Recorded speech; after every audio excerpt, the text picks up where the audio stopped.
যখন হাসনাত আব্দুল্লাহর নেতৃত্বে আওয়ামী লীগের যে বাংলাদেশে যেভাবে তারা কাজ করতেছিল সেই বিষয়ে একটা আন্দোলন হচ্ছিল, তখনই সরকার কিন্তু একটা স্টেটমেন্ট দিয়েছিল এবং সেটার সাথে ঘোষণাপত্রের বিষয়টা অ্যাটাচমেন্ট ছিল।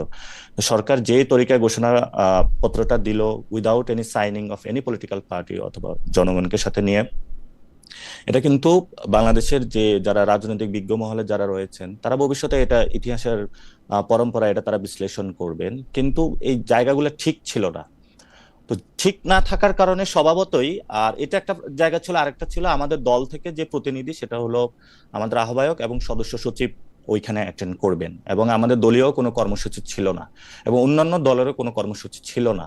ফলত আপনি যদি বিএনপি অথবা জামায়াতের চিন্তা করেন, ওদের যারা লিডারশিপ তারাই ওইখানে গিয়েছে, তাহলে বাকিরা কি? কেউ বাসায় শুয়েছিল, কেউ তার নিত্য যে কাজ করেছে, কেউ বাজার করতে গিয়েছে, কেউ হয়তো ফ্যামিলিকে টাইম দিয়েছে, কেউ অথবা অন্য জায়গায় গিয়েছে।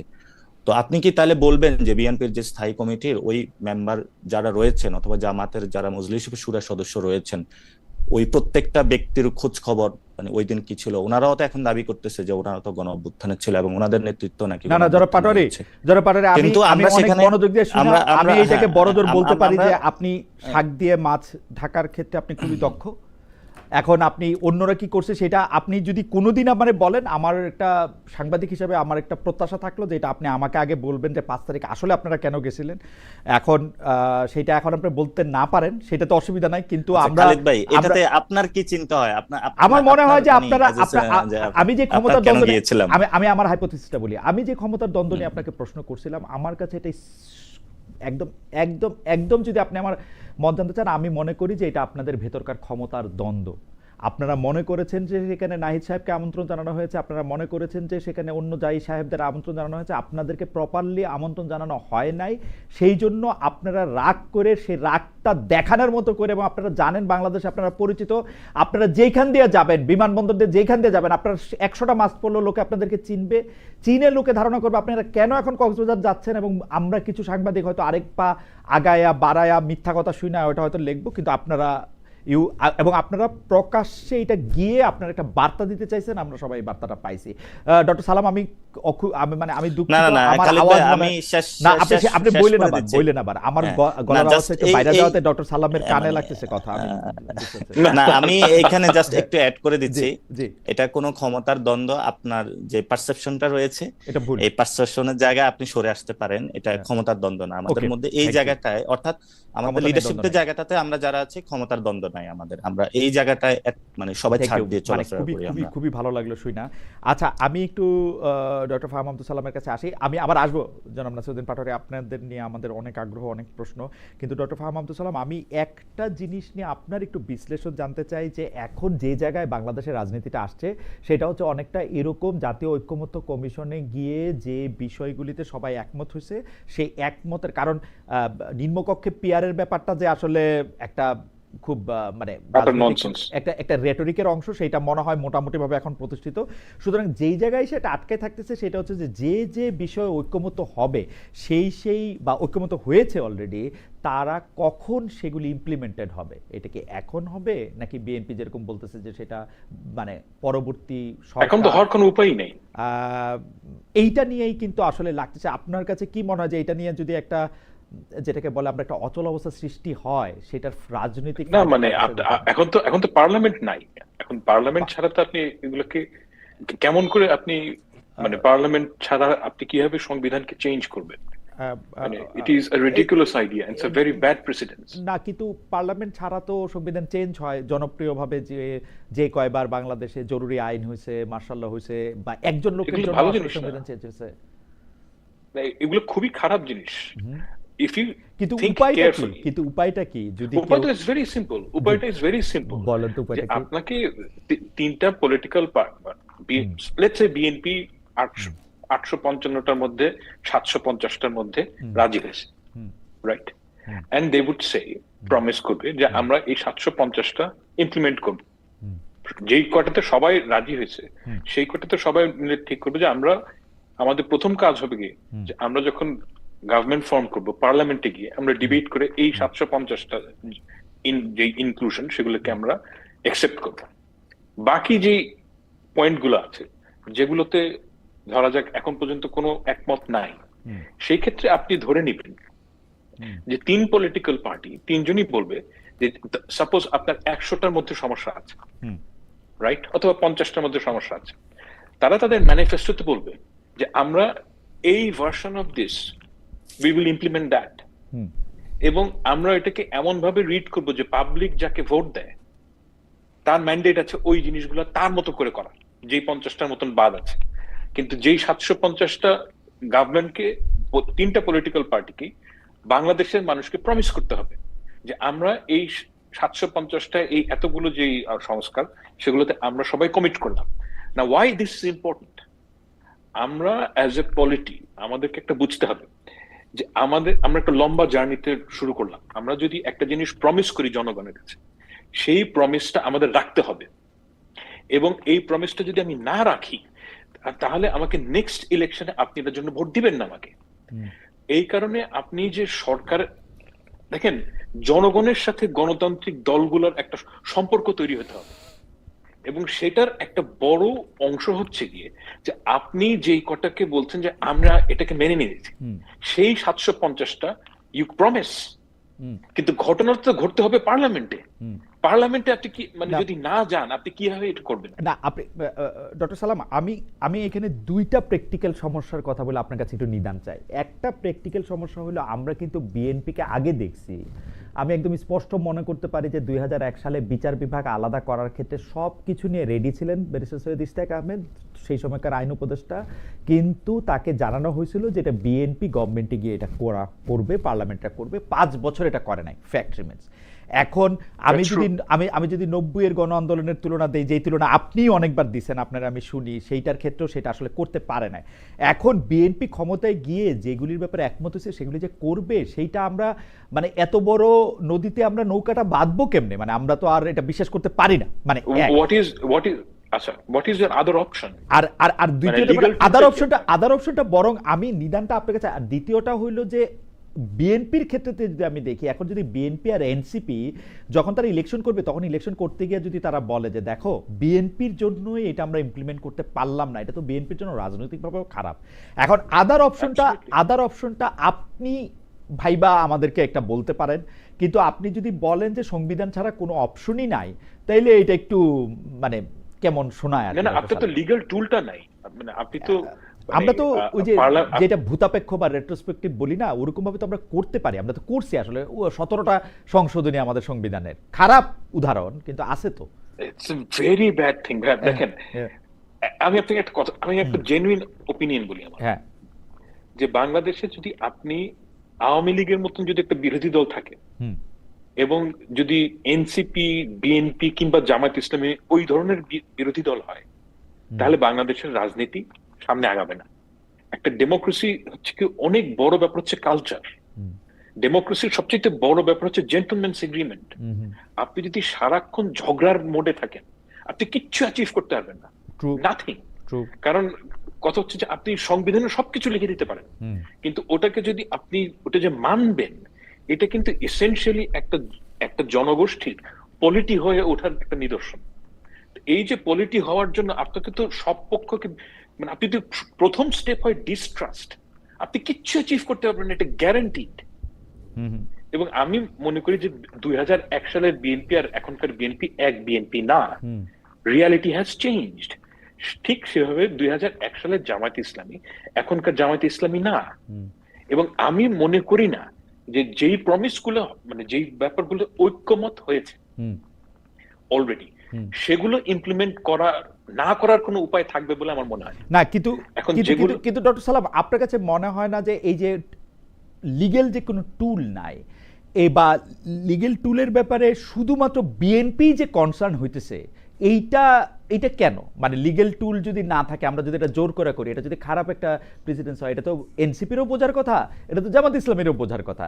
এনসিপি বা জামাত ইসলামী লিগ্যাল টুলটা না থাকা সত্ত্বেও এটা করতে বলতেছে, বিএনপি কেন সংবিধানকে বাঁচানোর জন্য, সংবিধানের মর্যাদা সুমহান রাখার জন্য এত বেশি ব্যস্ত এখন?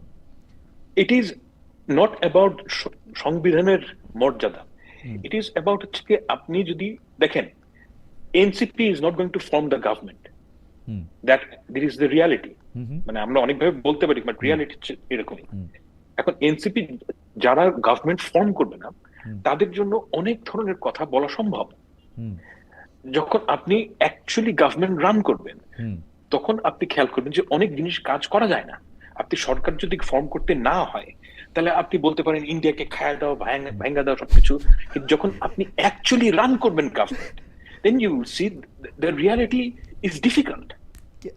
হ্যাঁ, তো আপনি বিএনপি যেহেতু মনে করছে আমরা দল ফর্ম করব, তার যে ভিশন সেটা হচ্ছে গিয়ে আমাকে নিয়মের মধ্যে থেকে চলতে হবে, এবং this is something that we should actually accept, যে আপনি যেটা নিয়মের মধ্যে থাকাটা খুব জরুরি একটা জিনিস। না ডক্টর সালাম, আমি একটু ভাঙ্গা বলি, মানে ধরেন আপনার থেকে ধার নিয়ে বলি, আপনি 749টা বিষয়ে আপনি একমত হয়েছেন, এখন 749 বিষয়টা আপনি করবেন। এখন এইটা আপনি এনসিপি এবং জামায়াত ইসলামের দাবি কিন্তু সরল, ওরা বলতেছে যে আপনি এটা প্রমিস করেন বা এটা নিয়ে এখনই করেন। হ্যাঁ, এখন আপনি এটা প্রমিস করতেছেন যে এটা আপনি করবেন, এটা যদি এখন সংবিধানে আপনি ওরা যেমনি চাইতেছে এমনি চাইতে করতে, তারপরে গিয়ে আপনি সরকার গঠন করলেন, তারপরে এটা আপনি মাইনে নিতে, আমার মনে হয় না অত বড় অসুবিধা থাকা দরকার।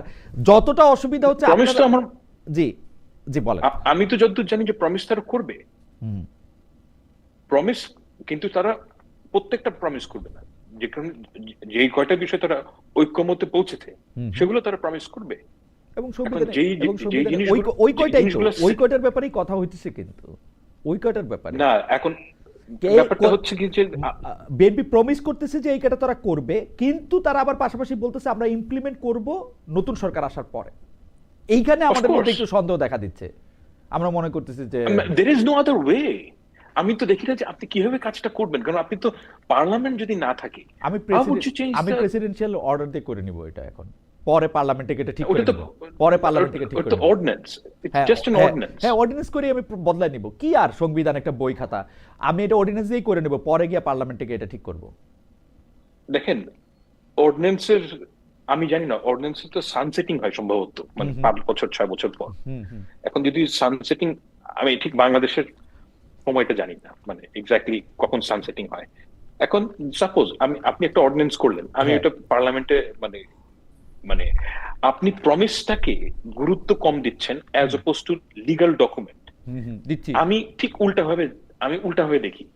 আমি মনে করি বাংলাদেশের জনগণকে প্রমিস করাটা, এইটার যে ওজন সেটা হচ্ছে গিয়ে একটা পিস অফ পেপারের থেকে অনেক বেশি।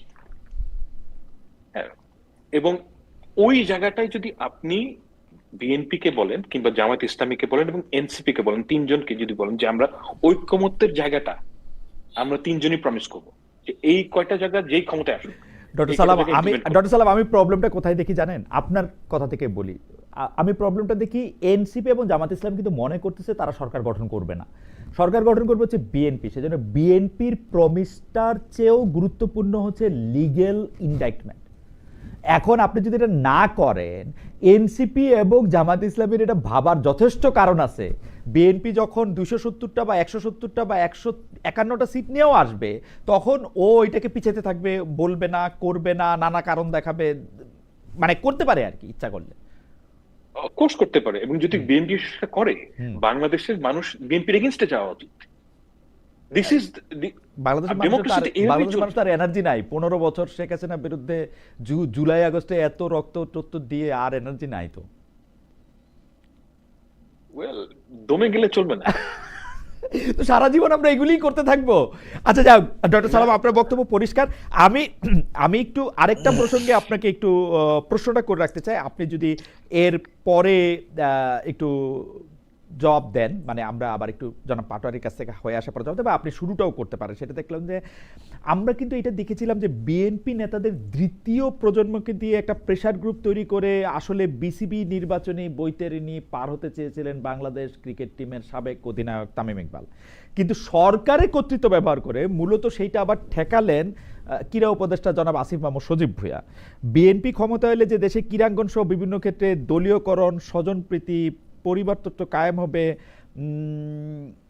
বিএনপি নেতাদের দ্বিতীয় তৃতীয় প্রজন্মের খবরদারি বাড়বে, সেই আলামত কি স্পষ্ট হলো, নাকি বিসিবির উপরে যে সরকারের কন্ট্রোল বেশি, অর্থাৎ আসিফ মোহাম্মদ সজীব ভূঁইয়ার কন্ট্রোল বেশি, সেইটা প্রতিষ্ঠিত হলো? আপনি এটাকে দেখতেছেন কিনা, দেখলে কিভাবে দেখতেছেন, মানে এটার মধ্যে একটা পুরোপুরি স্পোর্টস মিশ্রিত, এটার মধ্যে একটা পুরোপুরি হার জিত আছে। এই মুহূর্তে আসিফ মোহাম্মদ সজীব ভুঁইয়া 2-1 গোলে এগিয়ে আছেন বলে মনে হচ্ছে আমার কাছে। আমি উত্তর দিব না, একটু যদি শুরু করেন আর কি। আমি মানে এটা যে ইন্টারনাল পলিটিক্স, সেখানে কমেন্ট করাটা ঠিক হবে না। ইন্টারনাল পলিটিক্সটা কি, কারণ আমি এই ইন্টারনাল পলিটিক্স এর মধ্যে আমি এটার বিভিন্ন ধরনের খবর শুনি এবং আমি অ্যাকচুয়ালি শিওর না যে ইন্টারনাল পলিটিক্সটা কি। তবে একটা বিষয় হচ্ছে কি, যে মানে বিএনপির ব্লেসিং নিয়ে যারা এখানে আসতে চাচ্ছে, আর অন্যদিকে হচ্ছে সজীব ভুঁইয়া, এর মধ্যে একটা টাসাল আছে। এবং এই টাসালটা, তবে একটা কথা কি, যে তামিম তো কোনো বিএনপি নেতার সন্তান না, কিন্তু সে বিএনপির ব্লেসড, বিএনপির তার প্রতি মানে ব্লেসিং আছে, সে দলও করেন। এখন কথা হচ্ছে যে এই যে টাসেলটা, এই টাসেলটা এইভাবে না দেখে আপনার একটা জিনিস দেখা দরকার।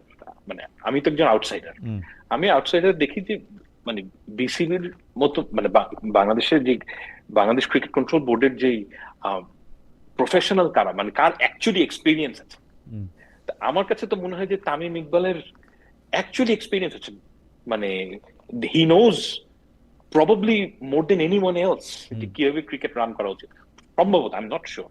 ওকে, তো আমার কাছে মানে as a candidate he is not a bad candidate. Yeah maybe, কিন্তু জনাব আসিফ মোহাম্মদ সজীব ভুঁইয়ার নিয়ে আমরা আরো আলোচনা করব। মানে আমাদের একজন দর্শক বলছেন যে আসিফ মোহাম্মদ সজীব ভুঁইয়া 2-0 গোলে এগিয়ে আছেন, এটাও আমি হয়তো মেনে নিতে পারি। আমি একটু জনাব নাসিরউদ্দিন পাটোয়ারির কাছে যাই একটা প্রশ্নে। জনাব নাসিরউদ্দিন পাটোয়ারি, আপনাকে যেহেতু আজকে অনেকগুলি বিষয়ে প্রশ্ন করতে হবে, অনেকগুলি বিষয়ে প্রশ্ন করা হবে, আমাদের সবচেয়ে বেশি যেটা নিয়ে গত কিছুদিন আলোচনা হয়েছে, যেটার সাথে রাজনীতির সম্পর্ক নাই কিন্তু আপনার সম্পর্ক আছে, সেই সম্পর্কে আপনাকে একটু প্রশ্ন করি যে শোনা গেছে মানে কি, এটা একটা পত্রিকা রিপোর্টই করে ফেলেছে যে আপনি এবং আপনার এক সঙ্গী প্রফেসর আসিফ নজরুলের বাসা থেকে ছাগল নিয়ে গেছিলেন, এটাকে চুরি বলবো কিনা আমি জানি না। তারপরে হচ্ছে যে আপনারা এটা কেটে কুটে খেয়ে ফেলছেন, আরেক জায়গায় আরেকটা ছাগলের মাথায় লিখে পাঠাইছেন যে চুপ্পুর বা রাষ্ট্রপতির পদত্যাগ চাই। এই ব্যাপারটা আসলে কতটা সত্য, মানে ইজ ইট ট্রু? আমি আবার দেখলাম যে আপনাদের দলের লোকজন বলতেছে যে এইটাকে আপনারা এরকমভাবে দেখতেছেন কেন, ওদের বয়সটাও তো দেখবেন ভাই। মানে আমি জানি না, মানে আপনি এটা একটু কিভাবে বলবেন আমাকে একটু বলেন তো। আমাদের প্রশ্নও রয়েছে আপনার বক্তব্য নিয়েও, জনাব নাসিরউদ্দিন পাটোয়ারি। প্রথমত বাংলা আউটলুক এটা নিয়ে করেছে, এবং বাংলা আউটলুক যে স্টোরিটা ছাপিয়েছে, এবং বাংলা আউটলুক ও রান দা বাংলা আউটলুক, এটা আমরা ভালো করে জানি, চিনি, এবং সাংবাদিক মহলে সবাই জানে। অনেকে ফেসবুকে স্ট্যাটাস দিতে পারে না, বাংলা আউটলুকে লেখালেখি করে একটু খোঁচা দিয়ে। আমিও আরো কিছু গল্প শুনেছি, এরকম গল্প শুনেছি যে ওই এরকম একটা ছাগল কাণ্ড, ছাগলটা নাকি হলো, কেউ বলে যে এটা ডিজিএফ এর গিফট ছিল, আবার কেউ নাকি এটা বলে যে গিফট ছিল। আপনি নতুন গল্প বলার আগে আপনি বলেন যে আপনি এটা করছেন কি করেন নাই, নতুন গল্প আমরা শুনবো না। আমি ওই গল্পতে আসতেছি। জি, প্রথমত হলো যে এই মানে যারা ছাগল যে কাণ্ড, তো অনেকগুলা গল্প আছে, তবে কিছু গল্প মানে আমি মানে এরকম আমি প্রত্যক্ষদর্শী হয়েছিলাম যে যারা এই রিলেটেড কাজে ছিল, তো জিজ্ঞেস করছিলাম যে কেন, বললো যে ওর কারণে চুপ্পুটাকে পদত্যাগ করার যায় না বা কোনো কিছু, এটা খুব ছিল। আর আবার অনেকে বলতেছে যে আমি সবসময় সবাইকে বলেছিলাম যারা উপদেষ্টা আছে, কোন একটা প্রসেসের মাধ্যমে করতে হবে। মানে কেউ যদি কোনো খারাপ কাজ করতে হবে, সেটার একটা লিগ্যাল প্রসেস থাকতে পারে, ইথিক্যাল প্রসেস বা সোশ্যাল ভ্যালু, সব প্রসেসের মধ্যে থাকতে হবে। তো আমি অনেকগুলা গল্প শুনেছিলাম, কিন্তু বাংলা আউটলুক যেটা করেছে এটা টোটালি এই স্টোরিটাকে স্পয়েল করে দিচ্ছে আর কি। সেটাতে আমার নামটা এনে, কিন্তু আমি এটাতে কোনো মানে এটাতে আমি কোনো কমেন্টও করি নাই। কিন্তু জনাব রশিদ আবার বলছেন যে হ্যাঁ এরকম একটা ঘটনা ঘটছে, এইটা আবার কেমনে হলো? এটা সেই কমেন্ট করতে পারে, maybe he was engaged, but কিন্তু সেটা নিয়ে আমাকে বারবার ফোন মানে দিতেছিল, তখন আমি মনে হয় বিদেশে ছিলাম। আমি এটা নিয়ে কোনো কমেন্টও করি নাই, এবং আমি ওই ফুল যে স্টোরিটা, আমার এটা দেখে অনেক হাসি পাইছে, এটা আমার ফুলটা মানে সত্য না। তবে আসিফ স্যারের যে ছাগল খাওয়া হয়েছে রান্না বান্না করে, এটা সত্য, এটা আমি শুনেছি।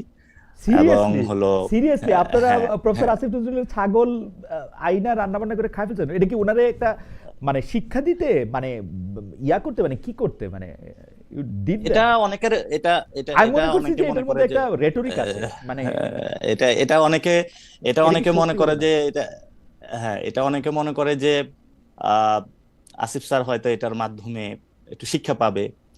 আবার এটা অনেকে মনে করে যে আহ ঠিক আছে, ওই যে থাকলো, যে বাড়ির পাশে আপনার ছেলে একটা হাঁস খেয়ে ফেললেন আবার কিনে দিলেন। পরে আমি শুনছি নাকি সত্যি সত্যি তাকে হলো একটা ছাগলও কিনে দেওয়া হয়েছে, এবং এটা নিয়ে উনি সিরিয়াসলি? রাগ করেছেন যে যেটা খাওয়া হয়েছে ওটা কালো নাকি লাল ছিল, তো ওনাকে যেটা কিনে দেওয়া হয়েছে রং মিলে নাই, এই জন্য উনি অ্যাকসেপ্ট করেন নাই। আচ্ছা, সো আমার তো এটা আসলে আমার এটা তো আসলে প্রচন্ড আমি ভালো কৌতূহল করে হচ্ছে, বলতে পারবো না। আউটলুকটা হ্যাঁ, আসলে কারা চালায়? আমি তো ডক্টর সাইমুম পারভেজের এটা চিনি, ডক্টর সাইমুম পারভেজ এর প্রধান সম্পাদক, রাইট? হ্যাঁ, এটা ফাহাম ভাই ভালো বলতে পারবে। না না, আপনিও তো মানে ভালোই বলতে পারবেন, আপনি শুরু করছেন। ডক্টর সালামকে জিজ্ঞেস করবো পরে, মানে কারণ ডক্টর সাইমুম পারভেজ আমি অনেকদিন ধরে চিনি, আপনি উনি খুবই আপনি সজ্জন না এবং না, এগুলা আসলে জি এটা তো বিতর্গত, ধরেন যে মানে ঠিকানাকে চালায়, বাংলা আউটলেট কে চালায়, কোন মিডিয়াকে দখল দিছে বা কিভাবে আছে, এটা সবাই জানে।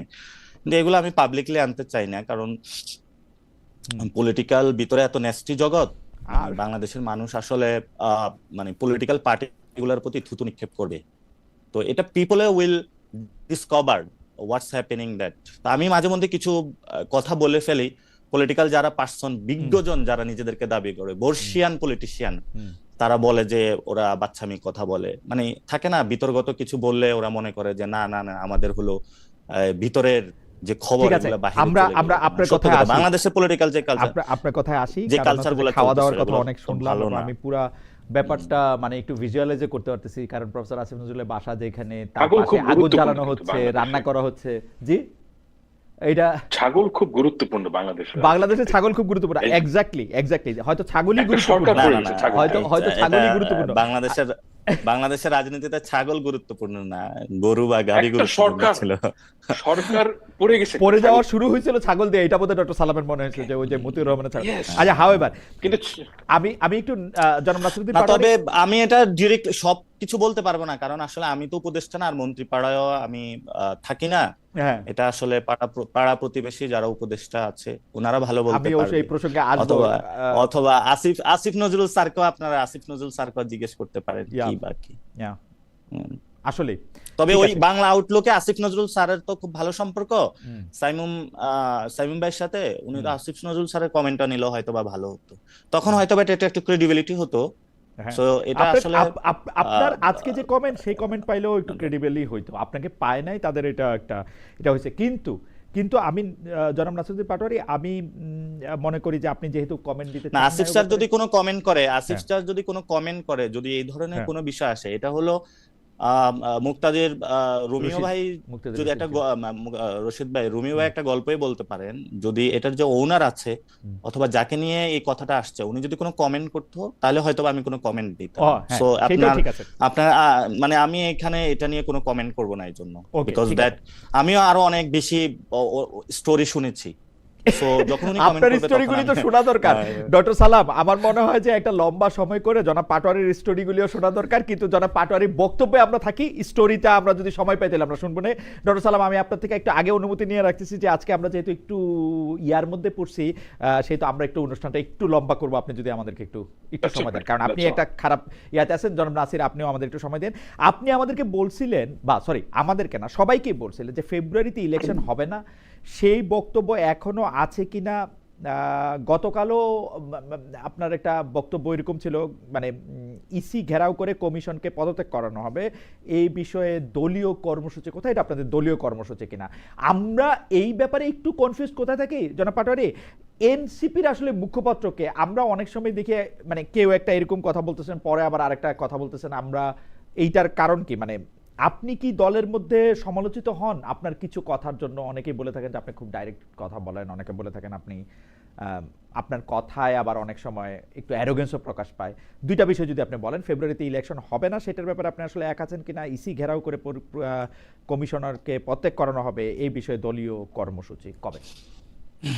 প্রথমত আপনি যেটা বলছিলেন ফেব্রুয়ারিতে ইলেকশন হবে না, হুম। আপনি এটার আংশিক বক্তব্য তুলে ধরেছেন, সেকেন্ড অংশটা বলেন না। আচ্ছা, সেকেন্ড পুরোটা অংশটা বলেন, বলেছি পুরোটা বলেন, যদি পুরোটা বলেন। বিচার সংস্কারের গুলো একটি সুষ্ঠু প্রক্রিয়া না হয় তাহলে ফেব্রুয়ারিতে ইলেকশন হবে না। ওকে। তো ফাহাম ভাই যেটা বলছিলেন যে বিএনপি তো গভর্নমেন্ট ফর্ম করতে যাচ্ছে বা রুল করে, তা আমরা তো এক বছর সরকার কেমন চলতেছে বা কি করতেছে এগুলো খুব ভালোভাবে দেখতেছি। আপনার বিএনপি যে ফর্ম করবে, এনসিপি ছাড়া আবার বিএনপি ফর্মও করতে পারবে না গভর্নমেন্ট। এবং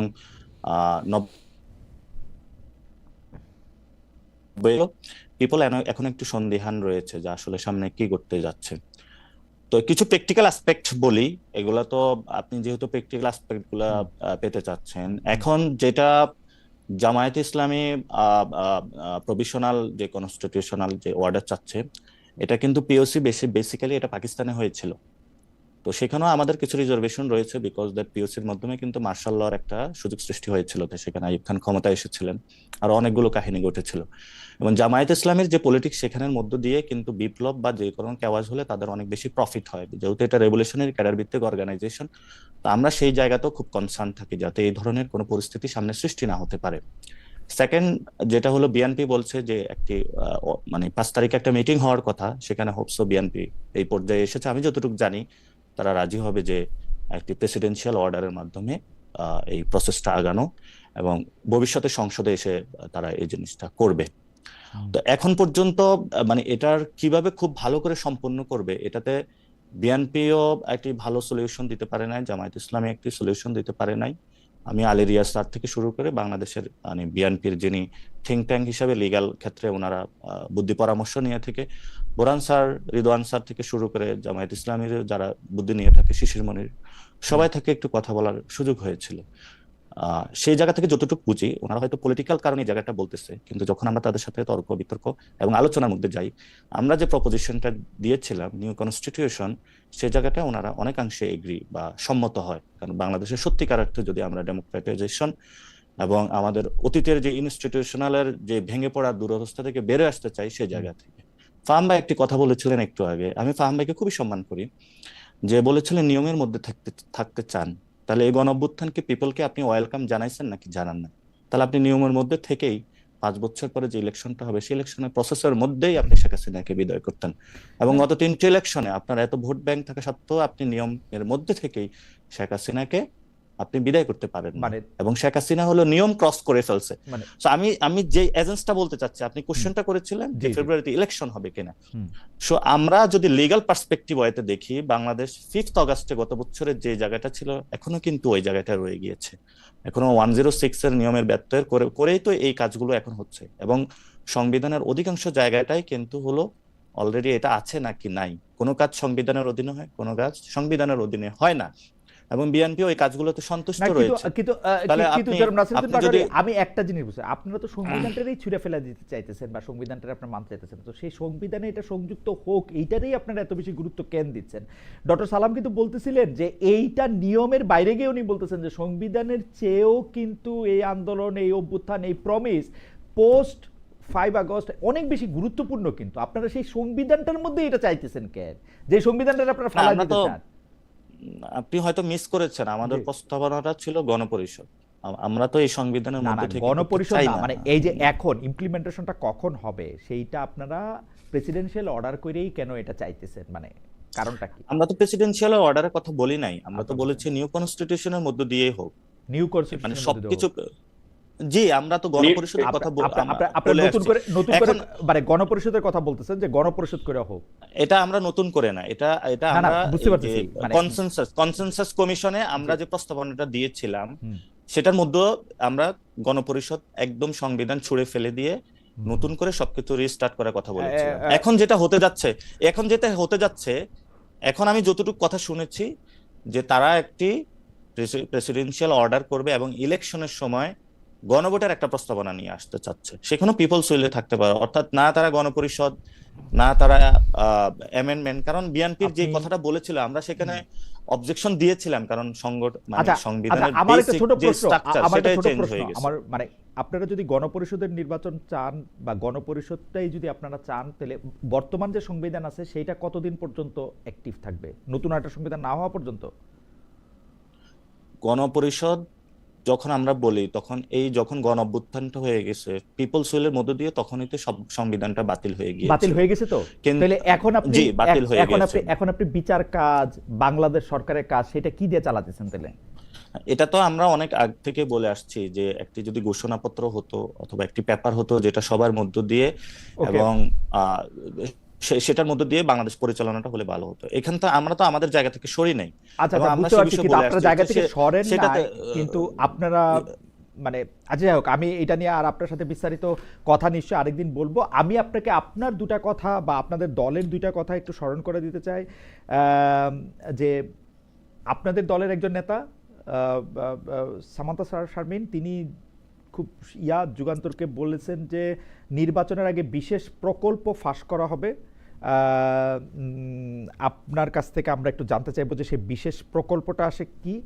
আপনারকে আমরা কোট করছি, যেখানে আপনি বলতেছেন যে বেশ কয়েকজন উপদেষ্টা দুর্নীতিতে জড়িয়েছে, অনেকের আত্মীয় স্বজনের খবর আমরা পাচ্ছি, উপদেষ্টাদের কে কে দুর্নীতির সাথে যুক্ত হয়েছে তা জনগণের সামনে প্রকাশ করবে এনসিপি।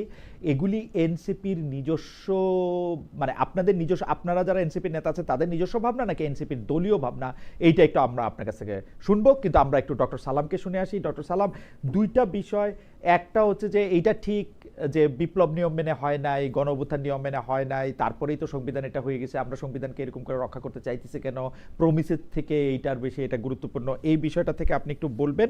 আরেকটা জিনিস হচ্ছে, আমাদের প্রশ্নটা কিন্তু একটু পরে বলি, এইটা আপনারটা যদি একটু আপনি শুনে নেই, আমাদের অরিজিনাল প্রশ্ন ছিল। জি আচ্ছা, আমি একটু উত্তর দিই। জি জি পাটোয়ারি আমাকে একটা প্রশ্ন করলেন, জি সেটা হচ্ছে কি যে বিএনপি তো গত 3টা নির্বাচন করতে পারেনি, আওয়ামী লীগের যে গণ অভ্যুত্থানের তো আইন মেনে হয়নি। It's true. কারণ হচ্ছে গিয়ে যে আমরা যখন, শেখ হাসিনা হচ্ছে গিয়ে অসুর, শেখ হাসিনা যেই কাজটা করছে সেটা হচ্ছে গিয়ে যে সে প্রত্যেকটা নিয়ম ভেঙে ফেলছে। এখন আপনি যখন মানুষকে ইলেকশন করতে দিচ্ছেন না, তখন আপনাকে উৎখাত করা ছাড়া কোনো উপায় নেই। এবং আলটিমেটলি পুরো বাংলাদেশ সেই উৎখাত করার পর্যায়ে যখন গ্রাজুয়েট করছে, তখন হাসিনা হেলিকপ্টার করে পালায় গেছে। এটা হচ্ছে গিয়ে রিয়ালিটি। এখন পালায় যাওয়ার পরের যে রিয়ালিটি, সেটা হচ্ছে কি আপনি তখন ওই মোডে সারা জীবন থাকতে পারবেন না। You have to promise to a new democratic system, এবং সেই সিস্টেমের জন্য আপনাকে অবশ্যই একটা এমন একটা জায়গা, একটা নিয়মের মধ্যে আপনাকে কমিট করতে হবে। এখন আপনার যে প্রশ্ন যে এই কমিট করার ক্ষেত্রে এনসিপি যে গণপরিষদের কথা বলছেন, তারপর জামাত ইসলামী যে পিআর এর কথা বলছেন, এগুলো দেখেন আমি মনে করি যে ট্যাকটিক্স, নাথিং এলস। এগুলো একটা টিকবে না, এবং দিস আর আনঅ্যাচিভেবল থিং। দুটোর একটা ভিন্ন ভিন্ন কারণে দুটোই ফেল করবে। এবং আমার কাছে মনে হচ্ছে এই কাজগুলো করে কোনো লাভ নাই। বাংলাদেশের মানুষের এখন যে সমস্যা, সেটা রাজনৈতিক সমস্যা না। আমাদের দেশের মানুষরা যদি রাস্তাঘাটে গিয়ে যে কোনো লোককে জিজ্ঞেস করেন, তার যে রিয়েল লাইফের যে প্রবলেম, সেটা হচ্ছে কি ল এন্ড অর্ডার খুব খারাপ। বাংলাদেশের ইকোনমিক রিকভারি যথেষ্ট স্পিডি হচ্ছে না, কোনো জব নাই। এগুলো হচ্ছে সাধারণ মানুষের সমস্যা। আমাদের দেশের সকল পলিটিক্যাল পার্টির এই ব্যাপারে কনসেনসাসে আসা দরকার। রাজনৈতিক কনসেনসাস এটা বেশি জরুরি, যে আমরা এই জায়গাগুলোকে কেমন করে ট্যাকল করব, ওটা অনেক বেশি জরুরি জিনিস। আপনি আওয়ামী লীগকে বাংলাদেশের সত্যিকারের যদি অতীত বানাতে চান, আপনি যদি আওয়ামী তন্ত্র থেকে সত্যিকারের উত্তরণ চান, তাহলে বাংলাদেশের মানুষকে তাদের যে সুবিধাগুলো দিতে হবে, গভর্নেন্স দিতে হবে। আপনি যদি গভর্নেন্স দেন, আপনি যদি আওয়ামী লীগের চেয়ে বেটার কিছু ডেলিভার করেন, 10 বছর পর আওয়ামী লীগ এমনিতেই নাই হয়ে যাবে। কিন্তু আপনি যদি সারাক্ষণ এই পলিটিক্যাল কাজিয়ার মধ্যে থাকেন, এগুলো একটাও অ্যাচিভ করা যাবে না। এটা হচ্ছে কি বাংলাদেশের বাস্তবতা আমার কাছে মনে হয়। এবং এই জায়গাটায় আমার কাছে মনে হয় যে জামায়াত ইসলামী এবং এনসিপি কমপ্লিটলি রং, ভুলভাবে রিড করছে জিনিসটা। আমি অবশ্য এই বিষয়টা নিয়ে আপনার সাথে কন্টেস্ট করতে চাই না, সেটাতে অনেক আলাপটা একটু লম্বা হয়ে যাবে। কিন্তু আপনি যেভাবে বিষয়টা দেখতেছেন, সেটা কি আপনার কাছে মনে হয় যে এইভাবেই আসলে যারা গণ অভ্যুত্থানের নেতৃত্ব দিয়েছে, অর্থাৎ এই ক্ষেত্রে যদি আমরা এনসিপিকে ধরি, জামায়াত এবং বিএনপিকে যদি ধরি যে তারা পাশে ছিল, তাহলে এনসিপিরও কি আসলে এইভাবেই চিন্তা করা উচিত যে কোথাও গিয়ে থামাটা এইখানেই থামতে হবে, যেই সংবিধানটাকে সাথে করে নিয়ে সাবেক সরকার অনেক বেশি টাইরান্ট হয়ে উঠছিল, সেই সংবিধানটার মতো করেই নিয়ম কানুন আইনি বৈধতা সবগুলি ঠিক রেখে চলতে হবে, এটা কি তাদেরও মানতেই হবে? মানে তাদের কাছে কি আরো কোনো অপশন নাই? মানে আমরা কি ভাবতে পারি না যে বিপ্লবটা বা অভ্যুত্থানটা বা আমাদের এই কনসেনসাসটা আরেকটু এক্সটেন্ড করা যেতে পারে, টিল আরেকটা Well, সংবিধান আমরা লিখলাম বা well, win the election and do it. As simple as that. ওকে আপনার যদি মনে হয় জামাত ইসলাম এবং এনসিপি যদি মনে করে যে আমাদের একটা এক্সট্রা রাইট আছে কিংবা আমাদের এক্সট্রা কোনো অবদান আছে, please win the election and do all the changes that you want, as simple as that.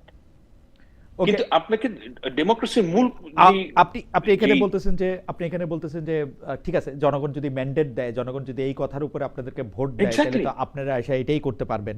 কিন্তু সেই ক্ষেত্রে এই সংবিধান দিয়েই যাইতে হবে আসলে, এবং আমিও আসলে এই সংবিধানে কোনো যাওয়া উপায় নেই। ছাড়া কোনো উপায় দেখি না। মানে এই ক্ষেত্রে আমি আর কোনো কোনো উপায় উপায় দেখি নেই না। তো। তাহলে আপনি কোর্ট চালাবেন কেমনে? আপনি আসলে মানে Exactly. মানে ব্যুরোক্রেসি কেমনে চালাবেন? বাংলাদেশের নির্বাচন মানুষকে কেমন কিভাবে করবেন? মানে সোশ্যাল সেফটি নেট যেগুলি আছে সেইগুলি আপনি কিসের ভিত্তিতে করবেন? এর কোনোটাই আসলে মানে এগুলি খুব জটিল প্রশ্ন। যাই হোক, এই জাতিসংঘের অধিবেশনের সফরের প্রসঙ্গের মধ্যে আসি। জামাতের চেয়ে তুলনামূলকভাবে বড় স্তরের নেতা এরকম অনেকে বলছেন যে, কারণ মির্জা ফখরুল ইসলামকে প্র্যাকটিক্যালি বিএনপি দলটাকে চালাচ্ছেন তিনি, মানে যদি আমরা হায়ারার্কিতেও বলি তাহলে দ্বিতীয় বা তৃতীয় প্রধান নেতা আমাদেরকে বলতে হবে তাকে। তিনি বলেছেন যে ডক্টর ইউনূসের বক্তব্যের মধ্যে বা অ্যাপ্রোচের মধ্যে তিনি সাবেক রাষ্ট্রপতি জিয়াউর রহমানের প্রতিচ্ছবি দেখতে পাচ্ছেন। তো এইটা কি আসলে বিএনপির রাজনীতির একটু ইউটার্ন, নাকি মানে আমি যে প্রায় বলি যে ডক্টর ইউনূস এখন বিএনপির পকেটে ঢুকে গেছে ওইরকম কোনো কিছু একটা, বা বিএনপির সঙ্গে ডক্টর ইউনূসের একটা কি বলবো শুভ বা অশুভ একটা আতাত হয়েছে, ওরকম কিছু একটা বলবো? না, আমি এভাবে দেখি না জিনিসটাকে। আচ্ছা, আপনি যেহেতু প্রশ্নটা করলেন এবং যাকে নিয়ে না কারণ হচ্ছে কি, 2-3 মাস আগেই আমরা দেখছি যে বিএনপির উপরে অনেকটা রাগ করে এনসিপির ডাইকা ডক্টর ইউনূস পদ ছেড়ে দিতে চাইছিলেন। সত্যি নাহিদ আসিফরা গিয়া বুঝায়া উনাকে রাখছে কোনো মতে। দেখেন, আপনি আমাকে এমন একটা প্রশ্ন করেছেন যে এই প্রশ্নের উত্তর দিলে আমার কিছু ব্যক্তিগত অভিজ্ঞতার কথা না বললেই। আচ্ছা বলেন একটু ব্যক্তিগত অভিজ্ঞতা, আমরা একটু শুনি। ব্যক্তিগত অভিজ্ঞতা, আমি যেটা দেখেছি যে যার সম্বন্ধে আপনি কথাটা বলছেন, উনি তো আসলে, আমি তাকে অনেকদিন ধরেই চিনি, উনি স্টেটসম্যানশিপ এটা খুব পছন্দ করেন। বুঝেন না, উনি যেটা বোঝেন সেটা হচ্ছে গিয়ে বাংলাদেশের মানুষের জন্য কি ভালো। এবং উনি ওনার স্ট্যান্ড পয়েন্ট থেকে যেটা দেখেছেন সেটা হচ্ছে যে উনি কমপ্লিটলি একজন ডেমোক্রেট, ভেরি কমিটেড ডেমোক্রেট।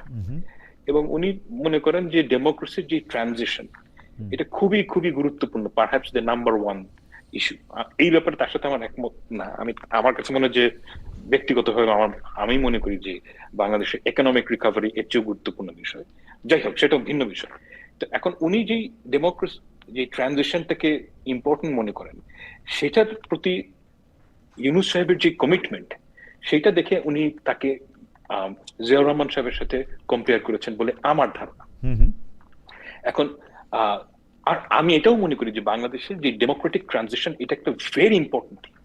এই ইম্পর্টেন্ট কাজটার জন্য উনি একজনকে, আপনি যেরকম ধরেন মানুষ প্রশংসা করা মানেই চাটুকারিতা না।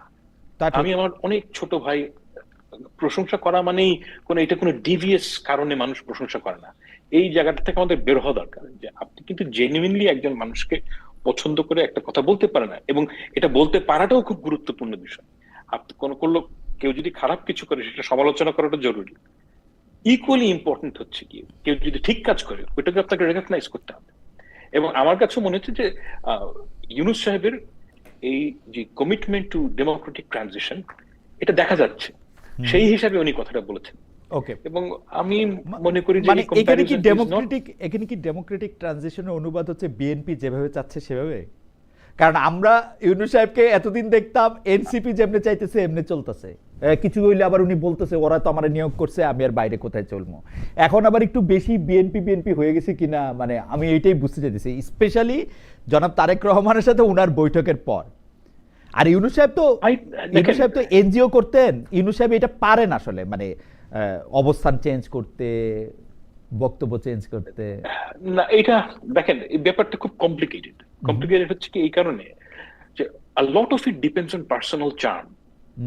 আমি রাজনীতিতে একটা জিনিস আমি গত 30 বছরে আমি একটা জিনিস দেখেছি যে আপনি personal charm it's very important thing.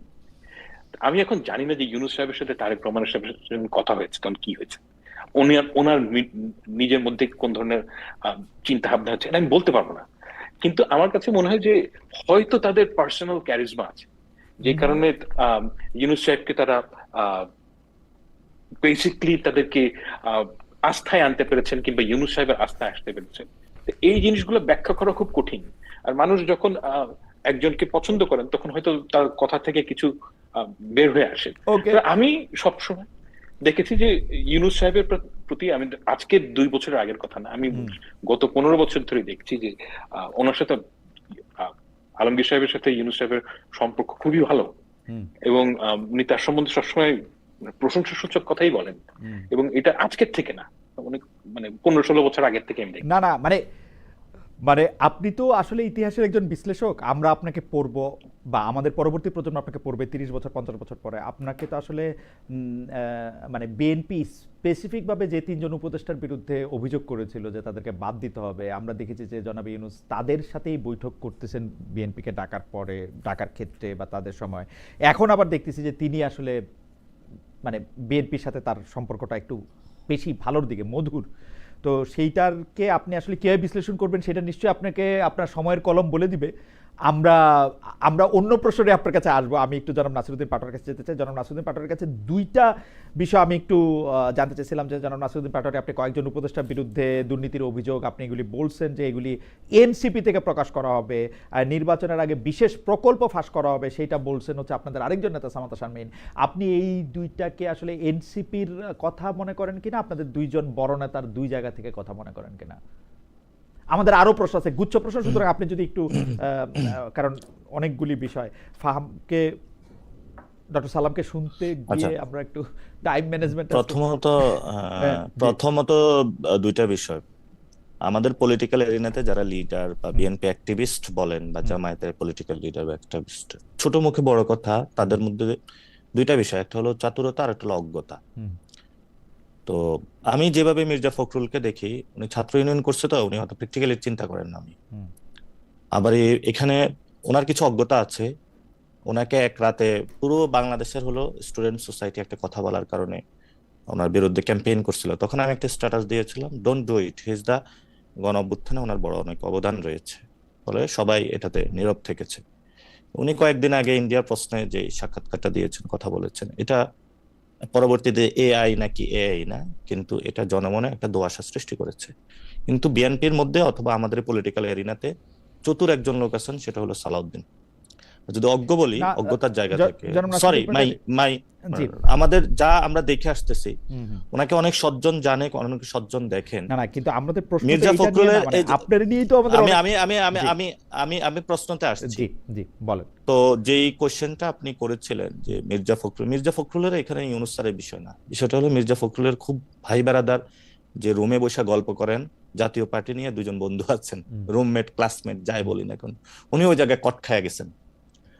So আমি আপনার কথা অবশ্য খুব ফলো করতে পারতেছি না, মির্জা ফখরুল সম্পর্কে কি আপনি ওয়াহিদউদ্দিন ভাই, সালাউদ্দিন ভাই আছেন, এখানে মির্জা ফখরুলের একটা বড় ভূমিকা রয়েছে।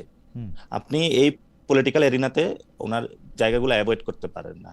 কনসেনসাস কমিশন আবার সালাউদ্দিন রয়েছেন, এবং উনি ওই জায়গায় চতুরভাবে এখানে বাংলাদেশের মানুষের সাথে অনেকগুলো কাজ করতেছেন, যেটা হলো আসলে ওনার ব্যক্তিত্বের সাথেও যায় না, হয়তো পার্টিগত কারার জায়গা থেকে এগুলো করেন। আমরা এটা নিয়ে নিশ্চয়ই, এখন আপনার প্রশ্ন আসে যে উপদেষ্টাদের মধ্যে যেটা শুনেছি, আমরা শুনতে পাচ্ছি, আমরা যখন নাগরিক কমিটি গঠন করেছিলাম, অথবা এই সরকারকে 2টা বিষয়, যে সরকার যদি কোনো ভালো কাজ করে সেটাতে আমরা সাপোর্ট দিব, কোনো যদি খারাপ কাজ করে সেটাতে আমরা বলছি সমালোচনা করব এবং জবাবদিহিতার আওতায় নিয়ে আসব। তো বাংলাদেশে প্রধানমন্ত্রী শাসিত শাসন বা ইউনিটারি গভর্নমেন্টের একটা জায়গা, সেন্ট্রাল বডি হওয়ার কারণে সবাই ইউনূস স্যারের দিকে আঙ্গুল তুলে। তো ইউনূস স্যার তো একা সবকিছু করবে না, তার অনেকগুলো হ্যান্ডস রয়েছে, উপদেষ্টা মহলগণ, একটা ফাইল সচিব পর্যন্ত যায়, অনেক সময় উপদেষ্টাও জানে না। তো রিসেন্টলি আমাদের অফিসেও যখন আমরা বসি, তারপরে হলো যখন আমি ওই দিন এক রিক্সাওয়ালা রিক্সাতে উঠলাম, সে অনেক রিক্সা একটু নিয়ে যায়, রিক্সার পিছন থেকে অনেকগুলো কাগজ ফাইল বলে একটা তদবির করতে চায়। আমি বললাম ভাই এগুলা তো আমরা এগুলা করতে পারবো না। বললো যে অমুক বিএনপির নেতা করে, অমুক জামায়াতের নেতা করে, অমুক উপদেষ্টারা তো এটা করে ফেলছে, আপনার কাছে আগে আসছিলাম।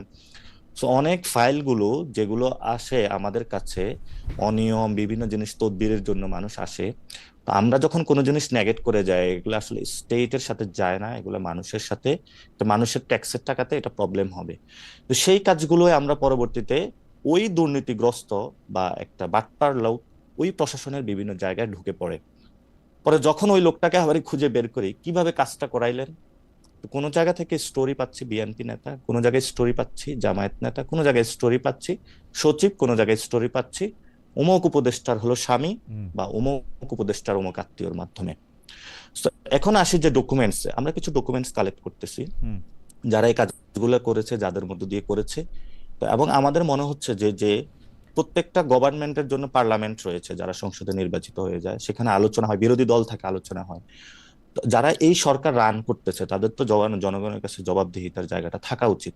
তো আমাদের জায়গা থেকে তারা যদি কোনো ভালো কাজ করে সেটা যেমন আমরা অ্যাপ্রিসিয়েট করব, কোনো উপদেষ্টা যদি কোনো রেকলেস ওয়েতে কোনো কাজ করে অথবা দুর্নীতির সাথে জড়িত হয়, কোনো অবৈধ সম্পদ উপার্জনের প্রচেষ্টা চালায়, আমরা সেটারও জায়গায় বিরোধিতা থাকবো, এবং সেটা যদি মানে এইটা তথ্য এখনো প্রমাণ আপনাদের সাপেক্ষে সবকিছু। এটা আপনাদের এখনো তথ্য সংগ্রহ পর্যায়ে, মানে আপনারা নিশ্চিত না? কিছু তো তথ্য আমাদের কাছে আসছে, কিছু আপনার কাছে, এভিডেন্স আমাদের কাছে। এনসিপির কাছে, মানে এটা নিয়ে কি আপনি বলবেন না এনসিপি বলবে? এটা এনসিপিরও অনেকের কাছে আছে। মানে ওকে, এটা তো মানে আপনার যখন একটা লোকে মানে অফিসে আসে, এই লোকটা কিন্তু 10 জনের কাছে যায়, এবং বাংলাদেশ খুবই মানে এমন একটা জায়গা দেখতেছি, সে একটা কাজ করার জন্য ওই বিএনপির সব নেতার কাছেও যায়, জামায়াতের সব নেতার কাছেও যায়, এবং তারা এটাই মনে করে যারা পলিটিক্স করে ওই একটা অবৈধ কাজ সে হলো করে দিবে, এবং এটাই নাকি এতদিন সিস্টেম হয়ে আসছে, মানে আমাদেরকে আয়সা যেটা তারা বলে। তো সেখানেও আমরা কিছু প্রমাণ পাচ্ছি। এটা নট অনলি মি, এটা অনেকের কাছে এই ধরনের এক্সপিরিয়েন্স তারা শিকার হচ্ছে। আমরাও যখন বসতেছি একসাথে, ওকে, আমাদের আপনারা কাছেও এই এনসিপি থেকে, ধরনের আপনারা বিষয়গুলো এনসিপি আসতেছে। থেকে এরকম একটা শ্বেতপত্রের মতো প্রকাশ করবেন, তাই না? যে মানে জি, উপদেষ্টারা কে কি আমরা করছে, আমরা আমরা হ্যাঁ, আমরা তো এই এই সরকারের উপদেষ্টাদের এক মধ্যে কি বছর আপনাদের যারা তথ্য পাইতেছেন তাদের মধ্যে ছাত্র উপদেষ্টার তথ্য থাকতেছে? আমরা উপদেষ্টাদের কোনো ছাত্র অথবা কে বিএনপির কোনো জামায়াত এইভাবে দেরি না, যারা যখন সরকারে ঢুকে গেছে তাদের জবাবদিহিতে সরকারের জায়গা। ওকে, ফলত সবাই এটাতে অ্যাকাউন্টেবল, একজন সবাই এই জায়গায় একজন অ্যাকাউন্টেবল। উপদেষ্টা জনাব আসিফ মাহমুদ সজীব ভুঁইয়া, এবার দেখা গেছে যে এবার যে বরাদ্দ দেওয়া হয়েছে ঢাকার বাইরে কাজ করার ক্ষেত্রে, সেটা 2,500 কোটি টাকার মতো, আমি সংখ্যাগুলিকে গোল গোল করে বলতেছি, 2,500 কোটি টাকার জি জি মতো। সেই 2,500 কোটি টাকার মধ্যে উনার যে উপজেলা মুরাদনগর, যেখান থেকে উনি ইলেকশন করবেন, সেই মুরাদনগরে জি দেয়া হয়েছে সর্বোচ্চ বরাদ্দ 452 কোটি টাকা, গোল গোল করে বলতেছি এই। জি জি জি এবং জনাব হাসনাত আব্দুল্লাহকে দেওয়া হয়েছে 397 কোটি টাকার মতো জি অ্যাপ্রক্সিমেটলি। ওকে, তো এইটা 2,452-কে আপনি যেই কয়টা 2,500 টাকাকে আপনি অনেকগুলি উপজেলাকে দিয়ে ভাগ দেন শুধু দুইটা জায়গায়, এটাকে কি আপনি দুর্নীতি বলবেন, ভালো কাজ বলবেন, নাকি চেয়ারে বসে রয়েছি আমার জায়গায় দিমু না তো কার জায়গায় দিমু, ঠিকই আছে, কোনটা বলবেন? এটা তো আমি সমর্থন করি না, এবং আমিও পার্সোনালি এই খবরটা দেখে আটকে উঠছি যে হায় হায়, তাহলে আমিও তো যদি কিছু এলাকায় নিয়ে দিতে পারতাম, হয়তো বা ইলেকশনে করলে না, কয়েকটা আপনি তো ভোট পাইতাম। এটা আপনার নট এলাকার অনলি, কথা বলছেন চাঁদপুরে, আপনার তো আরো ইন্টারেস্টিং, আপনাকে তো অবাঞ্ছিত ঘোষণা করছে বলে ওই এলাকায়, সেটা কি ত্রাণ বরাদ্দ দেন নাই বলে, না কি টাকা দেন নাই বলে, না কিসের জন্য? এটা তো আরেকটা খবর। বিএনপির দুইটা, ওইটা বিএনপির দুইটা গ্রুপ ছিল, এক আচ্ছা, গ্রুপ হলো আগে প্রোগ্রাম করেছে, এখন আরেক গ্রুপ প্রোগ্রাম করতেছে। তো ওই এলাকার মানুষ তাদেরকে বলতেছে হ্যাঁ। যে বিএনপির মগজ কি এই জায়গায় চলে গিয়েছে, একটা প্রোগ্রাম নামাইতে হবে কিভাবে, 1 মাস আগের ইস্যু নিয়ে তারা প্রোগ্রাম, তারা আসলে প্রোগ্রাম কি করবে নিয়ে কোনো কনটেক্সট পাচ্ছিল না। ওই দিন সবচেয়ে বড় ইয়াটা ছিল জামায়াতের একটা প্রোগ্রাম ছিল 5 দফা দাবি নিয়ে, তো জামায়াতকে নিয়ে বিএনপি ইদানিং খুব ভয় পাচ্ছে। তো তারা একটা প্রোগ্রাম দিবে, কি কনটেক্সট দিবে তারা পাচ্ছিল না। তো এটা আমার ওইখানের যিনি ছাত্রদল তার সাথে কথা হয়েছিল, এলাকার যারা আচ্ছা, ছিল ঠিক তাদের আছে, সাথে মানে কথা ছিল। এইটা তো বুঝতে এটা পারছি যে আমিও এটা তো এই এইটা প্রসঙ্গে নিয়ে তো আমি যেতে চাই না, কারণ আচ্ছা অলরেডি এটা মানুষের ঠিক কাছে আছে, ওরা ওইখানে হাসির পাত্র আচ্ছা ঠিক হয়েছে আছে, তারা। এটা এটা তো যেটা এটা এই ওইটা যদি বরাদ্দ আপনি একটু বলেন, প্রশ্নে বরাদ্দর আপনি ক্ষেত্রে আসিফ বরাদ্দ, মোহাম্মদ সজীব জি ভুঁইয়া, জি, মুরাদনগর, হাসনাত আব্দুল্লাহ, বরাদ্দ দেববিদ্যা। প্রশ্ন, এটা আমিও সারপ্রাইজড হয়েছি যদি কোথাও হয়। এটা আসলে বাংলাদেশের কোনো সিস্টেমেটিক প্রসেস নেই, এবং আপনি আরো আশ্চর্য হবেন, আপনি এই নিউজটা দেখেছেন কিনা, কোন মন্ত্রণালয়ের একজন সচিব তার এলাকাতে এই বরাদ্দের কাছাকাছি শুধু একটা জায়গায় তার এলাকাতে নিয়ে গিয়েছেন। এবং আপনি শুধু এটা না যে আপনার না, এই কিন্তু সচিবরা তো বিভিন্ন দুষ্ট, জন দ্বারা, সচিবরা তো দুষ্ট। আপনারা তো নতুন বন্দোবস্তের কথা বইলা ক্ষমতায় আসলেন, আপনাদের না আমি তো এটা এখন জনাব সমর্থন আসিফ করি না, মোহাম্মদ সাজিদ আমি ভুঁইয়া এবং আপনাকে হাসনাত আব্দুল্লাহ, জনাব স্পষ্টত হাসনাত বলেছি। আব্দুল্লাহ, আমি মানে আমি আমি আমি এটা আমি আমি এটা আমার এটা- জায়গাটা বলি, মুরাদনগর বা দেবিদ্বারে যদি কোনো উন্নতি হয় এটা আমারই সবচেয়ে বেশি উপকার হবে। কিন্তু ঘটনা হইতেছে ন্যায় বা ন্যায্যতার কথা তো একটা থাকতে হবে। আমি চেয়ারে বসছি, এখন আমি মুরাদনগরে সবচেয়ে বেশি বরাদ্দ দিলাম, হাসনাত আব্দুল্লাহ আমার বন্ধু, হাসনাত আব্দুল্লাহকে আমি সবচেয়ে বেশি বরাদ্দ দিলাম। এইটা যদি আপনারা প্রতিষ্ঠা করেন তাহলে মানে এটা কিরকম হইলো বলেন? এটা তো আমি আমি আমি আমি বললাম কিন্তু না, আপনারা তো কোনো যদি প্রতিবাদ এরকম, করেন নাই। এনসিপি তো পিক এন্ড চুজ করেন। এনসিপি তো না না যেহেতু উনি আসিফ মোহাম্মদ এনসিপি, সজীব ভুঁইয়া, আপনি চিন্তা করেন উনি যদি অন্য আসিফ হইতেন, উনি যদি আসিফ নজরুল হইতেন, আপনারা কি করতেন বলেন? ছাগল এমনি না খায় ফেলছেন এটাও তো, ধরেন, না এর মধ্যে উনি না যদি না, এইটা আপনি এটা করতেন, বলতে পারেন না। এইটা যদি ছাগল এমনি ছাগল করতেন। খাওয়াতে তো আপনারও কোনো ভাই ব্রাদার থাকতে পারে। হ্যাঁ, আপনি আমার ভাই এভাবে ব্রাদার আমাকে ছিল, বলতে হ্যাঁ পারেন না যে আমার আমি ভাই ব্রাদার ছিল, আমি আমি ধরেন, হ্যাঁ আমি আপনারা আমার ভাই ব্রাদার তো, আমি কিন্তু তাহলে আপনি কিভাবে উইদাউট, এটাকে আপনাকে কে বলছে যে আমি ছাগল খেয়ে ফেলছি? আপনি এটা না, আপনি কেন আমি বলছেন? আপনারা তাহলে বলতেছি, আপনি কোথা থেকে কমেন্ট পাইছেন? আপনারা বলতেছেন। আপনারা আমি তাহলে পত্রিকা পড়ছি, আমাকে কেন আউটলুক। আউটলুকে বলছেন, কোথা থেকে পাইছেন কমেন্ট? আপনার মানে সাথে আপনি যে কোশ্চেন, ছিল, আপনি এই আপনার কথাটা সাথে আমাকে যে বললেন ছিল, কেন? আপনার সাথে যে ছিল তিনি বলছেন যে এটা করছেন। আমি আপনাকেও এই প্রশ্ন করছিলাম যে আপনার কি এটা জানেন কিনা। আপনি সে বলছেন উত্তরটা যে এটা দিছি, খাওয়া যে দাওয়া আমি হয়েছে, বলছি যে এটা খাওয়া দাওয়া হয়েছে। আমিও তো স্টোরি শুনেছি, আপনি হ্যাঁ, যেভাবে স্টোরি শুনেছেন। আমি তো কিন্তু আমি আমি আমি আমি আপনাকে এখন যদি বলি, বাংলাদেশে অনেকগুলো স্টোরি আছে, বেক্সিমকো টাকা আপনি খাইছেন, হ্যাঁ, এখন এটা কি আপনার খারাপ লাগবে না? বেক্সিমকো আমাকে কিন্তু আপনি বেতন তো দিত ছিলেন তো। না। না, বেক্সিমকো আমাকে বেতন হ্যাঁ দিত তো, আপনাকে, হ্যাঁ বেক্সিমকো আপনাকে আমাকে বেতন বেতন দিত, দিত। খারাপ লাগবে এই কেন? যে আপনি এখন চট করে জ্বলে উঠতেছেন না, না জ্বলে মানে উঠতেছেন এই আপনি জন্যই। জ্বলে ওঠাটা আপনি কিভাবে উইদাউট ব্যাখ্যা করবেন ডকুমেন্ট, এটা তো আপনার উইদাউট ব্যাপার। ডকুমেন্ট যখন আমি কথা বলবো, ডকুমেন্ট তখন আপনি থাকবে চট না করে কেন? আমি জ্বলে তো উঠবেন। বেক্সিমকোর অধীনে ইন্ডিপেন্ডেন্ট টেলিভিশনে চাকরি করছি, বেক্সিমকোর টাকা খাবো না কেন? আমি পরিশ্রম হ্যাঁ করছি, সেই টাকা জন্য, নিছি। এই জন্য, হ্যাঁ পরিশ্রম করছেন, টাকা নিছেন, কিন্তু অনেক সুযোগ সুবিধা নিছেন। এটা যদি বলি অনেক আপনি সুযোগ চট সুবিধা করে নিছেন জ্বলে মানে, উঠবেন না। অনেক সুযোগ সুবিধা নিছেন মানে, আমার কথাটা তো শেষ করতে দিবেন। জি তো এটা যদি বলি উইদাউট ডকুমেন্ট, উইদাউট প্রমাণ, হুট করে আপনাকে বলে দিলাম, তখন আপনি চেতবেন না। হ্যাঁ। কিন্তু এই জন্য যদি আপনি কোনো কিছু করে থাকেন, তখন আমি বলবো। আমি এটা একটা এক্সাম্পল হিসেবে দেওয়ার জন্য বলছি। আচ্ছা, সুন্দর এক্সাম্পল। আমি বলি নাই আপনি করছেন, সুন্দর আপনি এক্সাম্পল আপনি এটা, আমি হ্যাঁ। বলি নাই, জি আমি হ্যাঁ। বলি নাই যে আপনি করছেন। ফলত আমি আমার এই যে বরাদ্দের ইস্যুটা, প্রথমত হলো যে আসিফ যেটা করছে যে বরাদ্দের ইস্যুতে, আমি ন্যায্য অন্যায্যতার প্রশ্ন আমি বললাম এটা ন্যায্য নয়। বাংলাদেশের লোকাল গভর্নমেন্টের সব জায়গায় উন্নয়ন হওয়া উচিত। এবং এটাও সত্য যে মুরাদনগরে কিন্তু আসিফ ইলেকশন করতে যাবে না, তো এটাও আপনার জানা উচিত। এবং দেবিদ্বারের যে হাসনাত ওইখানে ইলেকশন করবে, এবং বাংলাদেশের যারা এই উপদেষ্টা থেকে শুরু করে অনেক যারা ফিউচার মন্ত্রী এমপি হবে, তাদেরও অনেক এলাকায় ডেভেলপমেন্ট হয়েছে। ওই নিউজগুলো কি আপনি পেয়েছেন? কোথাও এসেছে? এটা আসে নাই। এবং এই যে আপনার এই সুপ্রিম কোর্টের এই যে রেজিস্ট্রারে উনি আসাদ ভাই আছে, উনি তো থেকে এখনো ইলেকশনের প্রিপারেশন আমার কিন্তু নিচ্ছেন। কোনো অসুবিধা নাই। আমি আমি আপনি এটাকে জাস্টিফাইড মনে করতেছেন কিনা যে এটা ন্যায় হচ্ছে? না, আমি এটাকে জাস্টিফাইড মনে করি না। আমি এটা আপনি অন্যদের কথা বললাম। আমি আপনাকে জাস্টিফাইড না এটা উত্তর দিয়েছি। সেকেন্ড কথা হলো যে পিক এন্ড চুজ আসিফকে আমরা 10 জন উপদেষ্টার মতনই দেখি, এবং সে যখন ওই ক্যাবিনেটে কাজ করে 10 জন উপদেষ্টা নেই, প্রত্যেকে লায়াবিলিটির মধ্যে আসতে হবে। আপনি যে ন্যায্য না এটা বলতেছেন, সেই ন্যায্য নাটা কি এনসিপি থেকেও বলা হবে কিনা? আমার প্রশ্ন হচ্ছে এটা। জি অবশ্যই, আমরা তো বলি নাই যে এটা ন্যায্য। আপনি কেন আমাদের উপরে চাপিয়ে দিচ্ছেন যে আমরা এটা ধরে নিচ্ছি? অন্যায্যও তো বলেন নাই, বলছেন। হ্যাঁ, তাহলে বলার সুযোগটা রয়েছে, তাহলে আপনি কেন এর প্রাসঙ্গিকতা আনতেছেন? আপনি কেন ধরে নিচ্ছেন যে যখন বলতেছেন যে কয়েকজন অন্যায্য? উপদেষ্টার বিরুদ্ধে আপনি দুর্নীতির অভিযোগ শুনতেছে, আমার সরাসরি প্রশ্ন ছিল যে এদের মধ্যে ছাত্র উপদেষ্টারা এটার মধ্যে এক্সেম্পটেড কিনা। আপনি বলছেন যে এটা এক্সেম্পটেড না, তাদেরকে ব্যাপারেও এই কথা বলা হবে। তো তাদেরকে এই কথা বলা হলে, এবং আপনি যখন প্রশ্নটা এনেছেন তখন আমি বলছি ইটস নট ফেয়ার যে আপনি যদি সরকারি বাজেটে আপনার ধরেন সরকারি বাজেটে 100 টাকা আছে, এটা ওয়েল ডিস্ট্রিবিউটেড হওয়া প্রয়োজন। এবং কেউ যদি কোনো বাজেট বেশি নিয়ে নির্বাচনী কাজে ইনফ্লুয়েন্স করে, আমি এটাকে ন্যায্য মনে করতে, আমি এটা জীবনে আমার বৈধ, আমি পলিটিক্স ছেড়ে দিব, আমি এই জগতে আসবো না, কিন্তু আমি কখনো এটাকে বৈধ বলতে পারবো না। এবং এই যে সিস্টেমটা, not only this incident, this happening last 53 years. এখন যারা নতুন বন্দোবস্তর কথা বলে তাদেরও কাজটা করা উচিত না, এবং আমি এটা কখনোই সাপোর্ট দিতে পারবো না। সে আমার বাপ ভাই, সে ছাত্র প্রতিনিধি হোক, কে হোক, আমি এই ধরনের যদি এটা অন্যায্য কোনো কিছু আমি সাপোর্ট দিতে পারবো না। আপনি আপনি আপনি আপনি তাদের সাপোর্ট দিতে পারবেন না, এবং যারা ছাত্র উপদেষ্টা আছেন আপনি বলতেছেন যে এই ছাত্র উপদেষ্টা এই জায়গা থেকে ইলেকশন করবেন না, কিন্তু তিনি বরাদ্দের চেয়ে বেশি বরাদ্দ দিতেছেন, এটা আপনি ন্যায্য মনে করতেছেন না। আমি আবারও আপনাকে প্রশ্ন আমি ন্যায্য করতে চাই, আমি ন্যায্য মনে করি না। আপনি যদি আমি ছাত্র আমি ছাত্র আমি আবারও প্রতিনিধির আপনাকে এই প্রশ্ন আলাপে করতেছি আসেন, যে আপনাদের দলে এই ব্যাপারটা নিয়ে আলোচনা হয়েছে কিনা, দলও এটাকে ন্যায্য মনে করে না কিনা, কারণ যেহেতু না এনসিপি। এটা আমাদের অধিকাংশ মেম্বারের ন্যায্য। অনেকেই আমাদেরকে প্রশ্ন করছে, যেহেতু হুম আমরা লিডারশিপে রয়েছে, হুম যে তাহলে আমাদের এলাকায় কেন উন্নয়ন হলো না। আমরা হুম কোনো তাদেরকে সদুত্তর দিতে পারি নাই। হুম এবং নট অনলি দ্যাট, আপনি আমাদের আরেকজন ছাত্র, যিনি ছাত্রদের মধ্যে থেকে উপদেষ্টা হয়েছেন, মাহফুজ আলম, যদি হুম তারা নতুন মধ্যে, মাহফুজ আলমের এলাকায় কি এ ধরনের কোনো উন্নয়ন হয়েছে? হয় হুম। নাই। মাহফুজ আলমের এলাকায় মা- মানে এই ধরনের উন্নয়ন আপনি খোঁজ নিয়েন, না না, আমি আপনি সেটা খোঁজ বলতে নিয়েন। চাইতেছি না, যে আমি আমি আমি এটা বলতে চাইছি। বুঝাতে চাচ্ছি, হুম আপনি একটা জিনিস দ্বারা সবকিছু, মানে সামগ্রিকভাবে যখন একটা জিনিস নিয়ে আসেন, হ্যাঁ তখন এমনি কিন্তু পিপল আমাদেরকে এই ধরনের মনে করে, যেমন আমাদের এলাকার মনে করে আমার বিএমডব্লিউ আছে, হুম মার্সিডিজ আছে। হুম তো এটা এক ধরনের, এটা কিন্তু সোশ্যাল ফেয়ারে বা বিভিন্ন জায়গায় এগুলো সম্মতি উৎপাদন করা হয়।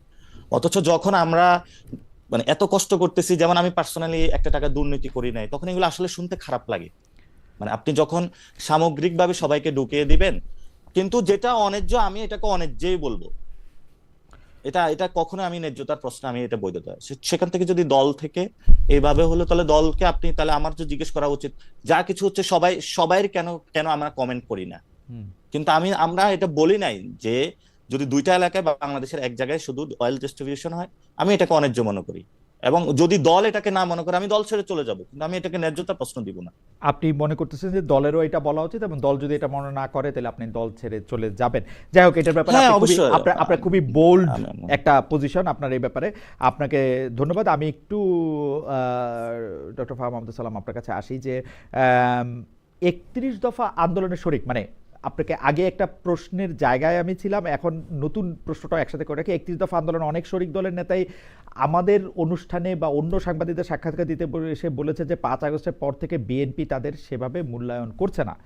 ডাকসু ভোটের ফলাফল থেকে একটা বিষয় স্পষ্ট, ছাত্র সংসদ নির্বাচনে ছাত্রদল যদি একা শিবিরকে মোকাবেলা না করে অন্য কিছু ছাত্র সংগঠনদের জোটবদ্ধ হয়ে প্যানেল দিত, তাহলে হয়তো ফলাফল তাদের অনুকূলে আসতে পারতো। যাই হোক, এইটা অন্য কথা। বিএনপি অন্য শরিকদের যথেষ্ট মূল্যায়ন করছে না, আপনি এই বক্তব্যের সাথে আসলে একমত কিনা? It's too early to say, কারণ বাংলাদেশের প্রেক্ষাপটে আপনার যে অন্য শরিকদের যেই মূল্যায়নের প্রশ্নটা আসে, এটা মূলত আমরা মনে করি যে নির্বাচনের সময় আপনি তাদেরকে টিকিট দিচ্ছেন কিনা, এটার ভিত্তিতে প্রশ্নটা শুরু হয়। স্পেশালি যখন আপনি গভর্নমেন্টে নাই, আপনার তো আসলে বিএনপি তো স্টেক হোল্ডার না দেশ চালানোর ব্যাপারে। তো বিএনপির কাছে তো আসলে এখন অন্য, মানে তাদের তো এখন পলিসি মেকিং এ কোনো ইনপুট নেওয়ার কোনো উপায় নেই। তো এখন আপনি যদি খুব কেয়ারফুলি চিন্তা করে দেখেন যে যারা শরিক দল, তাদের যে মতামতের মূল্য নেওয়ার যে সময়টা, এটা নির্বাচনের আগে হবে। এখন তো ওই সময়টা আসে না। হুম it's too early to say. এখন আপনি যদি মনে করেন যে ধরেন আমি তারেক রহমান এবং আপনি একজন অন্য কোনো দলের নেতা, আপনি যদি আমার কাছে একটা টাইম চাইলেন, আমি টাইম দিলাম না, আমি কথার কথা বলছি। হুম এখন এটা বিএনপিরও 100টা নেতার ক্ষেত্রে হতে পারে। তার মানে হুম কিন্তু এইটা না যে মানে শরিক দলগুলোকে গুরুত্ব দেওয়া হচ্ছে। আমি জানি না অ্যাকচুয়ালি কি হয়, আমি জাস্ট কথার কথা বলছি। কারণ ওকে। বাংলাদেশের প্রেক্ষাপটে আমার কাছে মনে হয় যে এখন পর্যন্ত ওই সময়টা আসে নাই যখন গিয়ে আপনি এটা অ্যাকচুয়ালি বলতে পারবেন যে শরিক দলগুলোকে গুরুত্ব দেওয়া হচ্ছে কি হচ্ছে। আচ্ছা, আমরা যে বিষয়টি নিয়ে কথা বলতেছিলাম সেই কথাটা হচ্ছে অনেকটা এরকম যে কলকাতার এই সময় পত্রিকা জনাব মির্জা ফখরুল ইসলাম আলমগীরের একটা ইন্টারভিউ পরে আমি শুনলাম, আমাকেও উনি বলেছেন যে এই ইন্টারভিউর মধ্যে মানে এর মধ্যে সত্যতা নাই, তার বক্তব্যটা এরকম ছিল। এইটাকে যদি আমরা শুধু বিষয়গুলিতে থাকি, যে বিএনপি জামায়াতের প্রকাশ্য বিরোধ, ডক্টর ইউনূস যেভাবে সেভেন সিস্টার্সে নিয়ে চীনে গিয়ে পর্যন্ত খোঁচা দিয়েছেন ভারতকে খেপাতে, জামাত নেতা যেমন বলেছেন ভারতের বিরুদ্ধে যুদ্ধ করতে 50 লাখ জব প্রস্তুত, এই বিষয়গুলির সামনে রাখলে বিএনপি রাজনীতিটা কেমন হওয়া উচিত বলে আপনি মনে করেন, বা এই বিষয়গুলিকে বিএনপি আসলে কিভাবে ডিল করবে? জামাতের সাথে প্রকাশ্য বিরোধের মধ্যে ইন্ডিয়ার সাথে বিএনপির কয়েকজন নেতার বেশি সংশ্লিষ্টতা বা অতি সংশ্লিষ্টতা, ডক্টর ইউনূসের, হ্যাঁ, ধরেন সালাউদ্দিন আহমেদ সাহেবেরও, যারা গুরুত্বপূর্ণ, মির্জা ফখরুল ইসলাম সাহেবেরও। না, এটা হচ্ছে যে কিছু সংখ্যক ইনফ্লুয়েন্সাররা বলতেছেন, এনসিপি নেতৃবৃন্দরাও অনেক সময় বলতেছেন, জামাতের যে কোনো কথা বলতে পারেন, বাংলাদেশে তো কথা বলতে কোনো ট্যাক্স লাগে না। আমি তো মানে আপনি যা ইচ্ছা তাই বলতে পারেন, হ্যাঁ, কিন্তু মানে truth is not like that. আমি তো দেখি না যে বিএনপি নেতাদের সাথে ইন্ডিয়ান নেতা নেত্রীদের কোনো যোগাযোগ আছে। মানে ভালো সম্পর্ক তো অনেক পরের কথা, যোগাযোগ আছে, এটাই আমার কাছে মনে হয় যে কাজগুবি কথা। আর ইন্টারনেটে যে এই সমস্ত ইনফ্লুয়েন্সারদের কথা আপনি যাদেরকে ইঙ্গিত করছেন, দিনে এক কথা বলে রাতে এক কথা বলে, মানে এগুলোকে এত গুরুত্ব দেওয়ার কিছু নাই।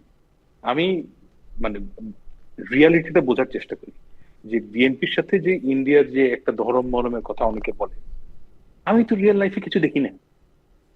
বরঞ্চ আপনি যদি অ্যাকচুয়াল কথা, মানে ফ্যাকচুয়াল কথা দেখেন, জামায়াত ইসলামীর লোকেরা তো, জামায়াত ইসলামীর লিডাররা তো আনন্দবাজার পত্রিকায় গিয়ে তাদের সাথে সুসম্পর্কের কথা বলে। আপনি পড়েন নাই যে শফিক সাহেব থেকে ইন্ডিয়ার সাথে সুসম্পর্কের কথা বলেন? মানে I don't see any problem in it, কিন্তু কথা হচ্ছে যে লেটস টক অ্যাবাউট রিয়ালিটি। মানে আজগুবি কথার উপর না বেস করে যদি আমরা তর্ক মানে আলোচনা করি, এই যারা লুজ টক করে তাদেরকে গুরুত্ব দেওয়া হয়, আমার কাছে মনে হয় যে এই জিনিসটা ঠিক না। এটা লং টার্মে কোনো সার্ভিস দেয় না। আপনার মানে কিন্তু ঘটনা হইতেছে যে মানে বিএনপির বিরুদ্ধে যে একটা ছোট অভিযোগ এখন এরকম যে বিএনপি আওয়ামী লীগ চলে যাওয়ার পর কিছু কিছু ক্ষেত্রে, বিশেষ করে ভারতের ক্ষেত্রে আর 1971 সালের বয়ানের ক্ষেত্রে বিএনপি আওয়ামী লীগের রাজনীতিটা করতেছে, এইটা সম্পর্কে আপনি একটা মিনিট একটু বলবেন কিনা, যে বিএনপি কি আসলে আওয়ামী লীগের রাজনীতিটা করতেছে, না বিএনপি রাজনীতিটা এইটাই ছিল আসলে? না, দেখেন, আমি একটা বাস্তবতার কথা বলি। বাংলাদেশের সবচেয়ে বেশি মুক্তিযোদ্ধা হচ্ছে গিয়ে বিএনপির মধ্যে। হ্যাঁ, এই পাটোয়ারি আগামী 30 বছর পরও 2024-কে বলতে পারবে না, এটা হচ্ছে বাস্তবতা। যে সারা জীবন 2024-এর যে গণঅভ্যুত্থান, এটাকে নিয়েই চলবে। বিএনপির যে প্রতিষ্ঠাতা, সে হচ্ছে কি দুটা দেশের হাইয়েস্ট গ্যালেন্ট্রি অ্যাওয়ার্ড পাওয়া মানুষ, মুক্তিযুদ্ধ করছেন। আপনি যদি মনে করেন যে বিএনপি মুক্তিযুদ্ধকে বাদ দিয়ে দিবে, এটা কোনোদিনও হবে না, ইটস নেভার গোনা হ্যাপেন। কিন্তু বিএনপির যে মুক্তিযুদ্ধ আর আওয়ামী লীগের যে মুক্তিযুদ্ধ, দুটো একই জিনিস না, দুটো ন্যারেটিভ একই ন্যারেটিভ না। বিএনপির মুক্তিযুদ্ধের কথা, এটাকে সে কখনোই এনক্যাশ করতে চায় না, কিন্তু সে এটাকে ধারণ করে। তো বিএনপি মুক্তিযুদ্ধের কথা কখনোই বাদ দিয়ে দিবে না। এখন জামায়াত ইসলামী, এনসিপি চায় যে মুক্তিযুদ্ধ কথাটাই যাতে বিএনপি না বলে। জামাত ইসলামী তো জামাত ইসলামীর অবস্থা চেঞ্জ করে নাই, তাদেরকে তো 2001 সাল থেকে 2006 সাল পর্যন্ত আপনাদের নিয়ে পথ চলতে কোনো অসুবিধা হয় নাই। জামাত ইসলামী তো এরকমই বলতো, ওই সময় তাই বলতো, 71 সালেও তাই বলতো, 75 সালেও তাই বলতো। না, জামাত ইসলামী তো বিএনপি সম্বন্ধে একটা, এই মুক্তিযুদ্ধ সম্বন্ধে একটা একিলিস হিল, তাদের তো একটা অ্যালার্জি আছে। মুক্তিযুদ্ধ শব্দটা শুনলেই তারা রেগে যায়, সবসময় ছিল। হ্যাঁ, এখন বিএনপি তো ওই দলটা না। কিন্তু আপনাদের সাথে যখন ছিল তখন তো তারা ওই অ্যালার্জি নিয়েই আপনাদের সঙ্গে ছিল, তখন কেমনে ছিল, এখন কেমনে আবার আলাদা হইলো? আমার সাথে ছিল না, আপনাদের সাথে না। আজকে এই কি বলে, বিএনপির সাথে যখন ছিল তখন বিএনপি তো ওকে নিয়েই যাইতেছিল সামনে, এখন বিএনপি ইলেকটোরাল অ্যালায়েন্স, কিন্তু বিএনপি ইলেকটোরাল অ্যালায়েন্সে ছিল বলে মুক্তিযুদ্ধকে কোনো ডিজোন করে নাই। মুক্তিযুদ্ধ এটা কোনোদিনও, বিএনপি কোনোদিনও মুক্তিযুদ্ধকে ডিজোন করবে না। না, আমি কিন্তু এটা বুঝছি ব্যাপারটা, বিএনপি মুক্তিযুদ্ধকে ডিজোন করে নাই, কিন্তু মুক্তিযুদ্ধকে যারা ডিজোন করে বা আপনি যাদেরকে অ্যালার্জিক বলতেছেন, তাদের নিয়ে পথ চলতে বা অ্যালায়েন্স করতেও কোনো অসুবিধা হয় নাই। 2025 সালে এসে এই অসুবিধাটা কেমনে হইলো, মানে কেন হইতেছে? এটার ব্যাপারটা হচ্ছে কি যে বিএনপি আগে যে স্ট্যান্স ছিল এখনো সেই স্ট্যান্সই আছে।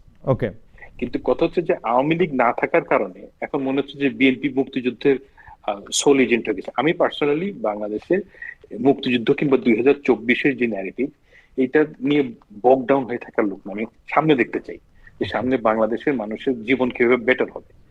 এখন এই সারাদিন পিছনের দিকে তাকায় থাকার লোক আমি না। আচ্ছা আমার কাছে ডক্টর সালাম, আপনাকে অনেক ধন্যবাদ। আমি একটু জনাব নাসিরউদ্দিন পাটোয়ারির কাছে যেতে চাই। তার আগে দুজন দর্শকের মতামত আমার একটু চোখে পড়েছে, তাদেরকে একটু বলি। উনার একজনের নাম যশ উদ্দিন।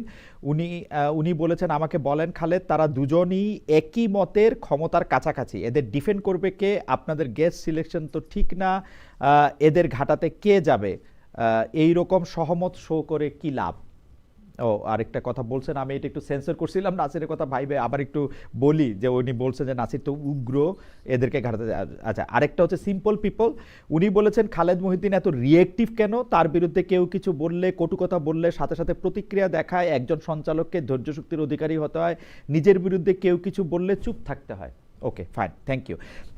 আমি একটু জনাব নাসিরউদ্দিন পাটোয়ারি আপনার কাছে আসি, যে সংবাদ সম্মেলন করে ঘোষণা দিয়ে কেউ কেউ আপনাদের দল ছাড়ছেন, এক্ষেত্রে নিজের প্রতি অন্যায়ের বিচার না পেয়ে দল ছাড়ার কথা কেউ কেউ বলতেছেন।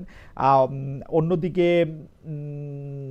জুলাই আন্দোলনের মুখ যারা রাজপথে সোচ্চার ছিলেন, তাদের কোটি কোটি টাকা চাঁদাবাজির মানে অভিযোগ আসতেছে, গ্রেপ্তার হচ্ছেন কেউ কেউ। আপনাদের জুলাই আন্দোলনের যারা সবচেয়ে সামনের সারির নেতা, আমি নামই বলি, আপনার জনাব হান্নান মাসুদ, যাদেরকে ছাড়িয়ে নিয়ে আসছিলেন, তাকে আবার গ্রেফতার করা হয়েছে। এই সার্বিক এই যে এইসব অভিযোগ, অভাব, অসঙ্গতি, এগুলি নিয়ে আপনারা একটা তালিকা করে এটাকে একটা প্রায়োরিটি করতেছেন কিনা? অন্যদিকে আমরা দেখলাম, আপনি না শুধু আপনি, মানে মানে অনেকে বলে থাকেন যে আপনার কথা শুনে অনেক সময় অনেক ধরনের অনুবাদ হয়, কিন্তু সবশেষ আমরা দেখলাম যে সাংবাদিকদের সঙ্গে এনসিপির নেতাকর্মীরা খারাপ ব্যবহার করায় যুক্তরাষ্ট্র ফেরাত আক্তার ও তাসনিম যারা সংবাদ সম্মেলন বয়কট করেছেন সাংবাদিকরা। এটা নিয়ে কি বলবেন? মানে আমরা যদি সার্বিকভাবে জানতে চাই যে এই অভিযোগ, অসঙ্গতি, সাংবাদিকদের সাথে বয়কট, সেটা কে বলবেন? আর আমি একটু দর্শকদের একটু বলি যে আমার আরেকটা জিনিস একটু বলে নেই, সে আপনাদের যদি মনে হয় যে আমাদের দুইজন গেস্ট একই পক্ষের লোক, তাহলে আমি আবার অনুরোধ করব শুরু থেকে যদি আপনারা একটু কষ্ট করে শোনেন, তাহলে এটার জন্য একটু ভালো হবে। আপনারা অনুষ্ঠান দেখে মন্তব্য করলে ভালো হয়। আর আমাকে নিয়ে সমালোচনা করতেই পারেন, হ্যাঁ, আমি কি আর করা যাবে। জনাব নাসিরউদ্দিন পাটোয়ারি, আপনাদের এই তালিকার বা অন্যের কথা যদি একটু বলেন, আমি মেনে নিচ্ছি। আপনি যে অভিযোগগুলো বলেছেন, যেগুলো পত্রিকা আসছে, এগুলো সত্য, এবং আমরা সব ক্ষেত্রে ব্যবস্থা নিতে পারি নাই।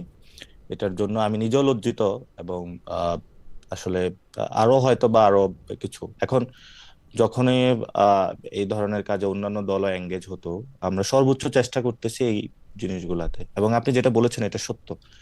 এবং আমাদের পরবর্তীতে আমি মানে রুট কজে যখন আমরা খুঁজতে যাচ্ছি, আসলে পুরো যখন সবকিছুই পচে যায়, পচা জিনিসে আসলে নতুন করে কিছু উৎপাদনে অনেক কষ্ট। সো যেটা বিএনপি অথবা জামাত সবার ক্ষেত্রে একই প্রক্রিয়াগত জায়গায় একই প্রবলেম হচ্ছে, যেটা দীর্ঘদিন ধরে মানে ফাহাম ভাই বলছিল একদিন, ওনার একটা আমি ইউটিউবে একটা বক্তব্য শুনেছিলাম, আমাদের সোসাইটির কি অবস্থা, হিস্টোরিক্যাল, উনি অনেকগুলো ব্যাকগ্রাউন্ড টেনেছেন। যেগুলো বলেছেন একটু সত্য, এবং এটার জন্য আমি পার্সোনালি লজ্জিত যে এই ধরনের নিউজগুলো আমি এক্সপেক্ট করি নাই। কিন্তু লাস্টে যেটা এয়ারপোর্টে ঘটেছে সেটার বিষয়ে হয়তো আমি কিছু বলতে পারবো যদি আপনি শুনতে চান। জি জি, সেটা হলো যে একটু সংক্ষেপে যদি বলেন, কারণ আরো দুইটা বিষয় আছে, আমরা একটু টাইম ম্যানেজমেন্ট আজকে একদম 10-0 পেয়েছি। জি, সেটা হলো যে আমরা ওই ওনারা যখন আসছে তখন আমাদের উত্তর মহানগরীর যারা ছিল তারা হলো রিসেপশন করতে গিয়েছিল। তো আমি হয়তোবা জানলে ওইটা না করে আমি সুন্দরভাবে এই জিনিসটা অ্যারেঞ্জমেন্ট করতাম, যারা বুঝে শুনে সিনিয়র কয়েকজন গিয়ে ফুল দিয়ে বরণ করে হয়তোবা নিয়ে আসতো, এটা যেভাবে ফ্যামিলি রিসেপশনটা হয়। আর আমি এই ধরনের রিসেপশনের বিরোধী লোক। আমি যখন জাপান থেকে আসছে, আমি কাউকে বলছি, যারা আসতে চাইছে আমি বলছি আসা লাগবে না, আমি গাড়ি পাইছি, উবার পাইছি, একটা উবার দিয়ে বাসায় চলে আসছি। এগুলা বাংলাদেশে বেশি আতিথেয়তা, বেশি দেখানোর মানে এটা জায়গা। তো ওই যখন হুমায়ুন কবির ভাই প্রেসে কথা বলতেছিলেন, তখন যারা আসছে ওরা তো মনে করতেছে যে আমাদের নেতা আসতেছে, আমরা স্লোগান দিব, ওরা স্লোগান দিচ্ছিল। এতে সাংবাদিকদের যে নিউজ কভারটা এটা ভালো করে হচ্ছিল না। তো কয়েকজন সাংবাদিক এসে বললো যে ভাই আপনারা চুপ করেন, আমরা একটু কাভার করে নিই। তো উনিও ভদ্র ছিল সবাই, যাদেরকে বলা হয়েছে এর মধ্যে যারা ওই থানা লেভেলে আসছিল তারা তো ওই স্লোগানটাই জারি রাখতেছিল। মানে তারা তো আর এই যে আমাদের সাথে, আমরা যখন সাংবাদিকদের সাথে কথা বলি একটা মিউচুয়াল রেসপেক্ট, আন্ডারস্ট্যান্ডিং বুঝি, পলিটিক্যাল পার্টির সাথে একটু ছাড় দিয়ে কথা বলা, কিন্তু ওরা তো ওই জিনিসটা বুঝে নেয়, ওরা তো দলাদলির জায়গাটা চলে গেছে আর কি। যে না, আমাদের কেন বলবে যে আমরা স্লোগান দিতে পারবো না, আমাদের নেতা আসছে। তো এতে সাংবাদিক ভাইয়েরা খুব বিরক্ত হয়েছে, ওনারা এটা এই পর্যায়ে চলে গেছে। তারপরে আক্তার ওইখানে ছিল, সব সাংবাদিকদেরকে বলছে, ভাই I am taking the responsibility, I am sorry from that. এই এই যেটা হলো, তো সাথে সাথে তো আবার এই প্রথমেই কালের কণ্ঠ নিউজটা করছে ওই আঙ্গিকে করে, এই পরিস্থিতিতে চলে আসছে। এখন এটা আমরা যেটা ফিল করতেছি আসলে, আমরা মনে করেছিলাম এই মিডিয়া দখল বা মালিকানা ট্রান্সফার বা এগুলাতে আমরা যাব না, কিন্তু বাংলাদেশ খুব নেস্টি জায়গা। মানে এখানে আসলে যারা ভালো জার্নালিজম করতে চায়, ইউ অলসো এক্সপিরিয়েন্স ইট, তারাও করতে পারে না। মিডিয়া ওনার যারা রয়েছে তারাও দলগুলোর কাছে বন্দী, নাহলে তাদের বিজনেস চলবে না। খুব নেস্টি একটা জগতে আমরা আছি, জানি না বাংলাদেশের কি হয় ভবিষ্যতে। আচ্ছা ঠিক আছে, আমি হচ্ছে যে আপনি তো আসলে ইয়ার কথা বললেন, আমরা একটু ডক্টর ফাহাম আব্দুল সালামের কাছে যাই এই বিষয়ে একটু, আপনিও একটু মন্তব্য করে। সেটা হচ্ছে যে পাহাড়ে এখন যা হচ্ছে, আমি প্রশ্নটা করতে চাই না, কারণ প্রশ্ন করাটাও আসলে এক ধরনের পলিটিক্যালি ইনকারেক্ট মনে হচ্ছে আমার কাছে। আমার পাহাড়ে যেটা হচ্ছে সেটার ক্ষেত্রে জনাব ফাহাম আব্দুল সালাম আপনার মতামত একটু জানতে চাই, একটু শুনতে চাই জনাব নাসিরউদ্দিন পাটোয়ারিকে, কিন্তু আপনি আগে বলবেন। তার আগে একটা দর্শকের একটা মতামত একটু শুনে রাখি। ওনার নাম জামির হোসেন, উনি বলছেন খালেদ মহিউদ্দিনও ভিউ পাইতে চায়। আসলে সে যে চিন্তাভাবনার মানুষ, সেই চিন্তার বাহিরে কথা বলে এখন ভিউ চায়, সব দিকে কথা বলারও চেষ্টা করে। হবাই ডক্টর সালাম, আপনি যদি একটু পাহাড়ের কথা একটু বলতেন, যে পাহাড়ে এখন যা হচ্ছে। পাহাড়ের বিষয়টি নিয়ে কথা বলা খুবই রিস্কি, খুবই রিস্কি। কারণ হচ্ছে যে আমি অনেকগুলো কারণ, কারণ মানে বিভিন্ন লোকের কথা বিভিন্ন রকম। এটা নিয়ে কোনো মানে কমেন্ট করাটা খুবই কারণ আমি এত মানে ভিন্ন ভিন্ন রেঞ্জের কথা শুনলাম এবং পড়ছি যে এটা বিলিভ করা খুব ডিফিকাল্ট যে অ্যাকচুয়ালি কি ঘটছে। এখন আসলে যদি কেউ রেপড হয়ে থাকে, এটাকে ডিনাই করা একটা খুবই খুবই খারাপ কাজ। আবার যদি রেপ কেউ না হয়ে থাকে, তাহলে ওইটার এগেনস্টে কথা বলা আরেক বিপদ, কারণ আমি আসলে জানি না এবং বেশিরভাগ লোকই জানে না যে অ্যাকচুয়ালি কি ঘটনা ঘটছে। তবে একটা ঘটনা আমি জানি, একটা কথা আমি জানি যেটা অনেকেই জানেন না, যেটা আমি বলতে চাই। সেটা হচ্ছে গিয়ে আগামী 1-2 সপ্তাহের মধ্যে আমাদের হাসিনা আমলে কয়েকজন আওয়ামী মিলিটারি টপ অফিসিয়ালের এগেনস্টে চার্জশিট হবে এবং বাংলাদেশে যে এখন আগামী 2-3 সপ্তাহ এই ধরনের বিভিন্ন ধরনের অস্থিরতা দেখা দিবে এবং এগুলা যে আমি 4 জনের কথা জানি, মানে এই 4 জনের আওয়ামী আমলে যারা মিলিটারি অফিসার ছিল তাদের তারা দেশে নাই, পালিয়ে গেছে। তারা পালিয়ে গেছে, হ্যাঁ। তাদের মানে এই ধরনের কাজ করার জন্য তাদের যথেষ্ট বন্ধু বান্ধব বা ফলোয়ার বা এনাবলার তারা এখনো আছে। ও ইয়েস, অ্যাবসলিউটলি অ্যাবসলিউটলি, মানে 100%। আচ্ছা, মানে এটা তো আপনি যখন আমার মনে হয় যে জি ডিজিএফআই, আপনি যখন ডিজিএফআই করেন, আপনার অনেক এখানে আপনার অনেক ভাই বেরাদার হয়তো। ওকে, অনেক। কিন্তু আমার অভিজ্ঞতা দেখছি কি ডক্টর সালাম, এই ভাই বেরাদাররা ক্ষমতার সাথে এত সম্পর্কিত, ক্ষমতা পাল্টায় দিলে সঙ্গে সঙ্গে তারা রঙও পাল্টায় ফেলে।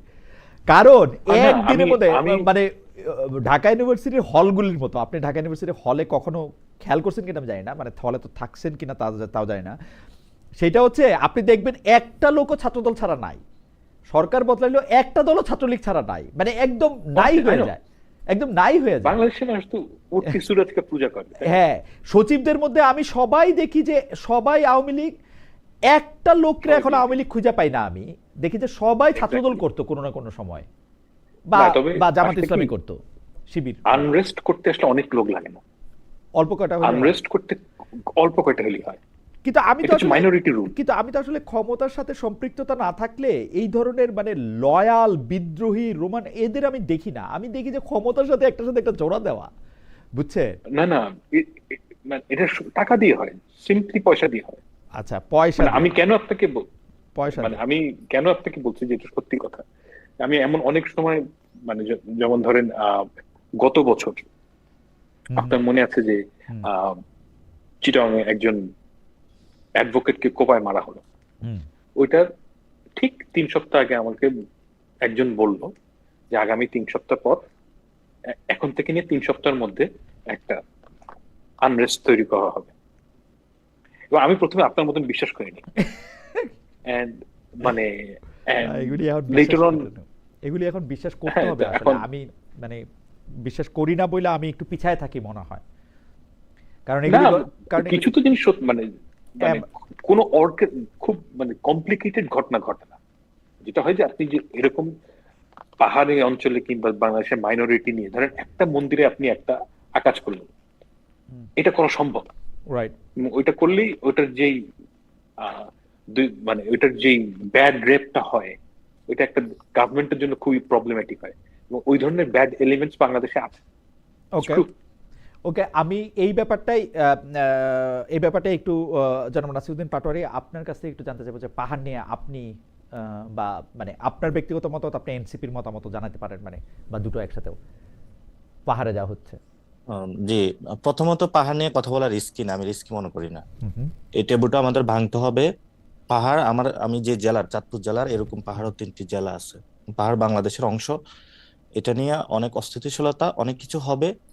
সেগুলো আমরা যদি সুযোগ তৈরি করতে না পারি, পৃথিবীর কেউ আসলে সুযোগ কোনো কিছু নিতে পারবে না। So it's hour failure. এবং শুধু পাহাড় না, এখানে অনেকগুলা জাতিসত্তার বিষয় রয়েছে।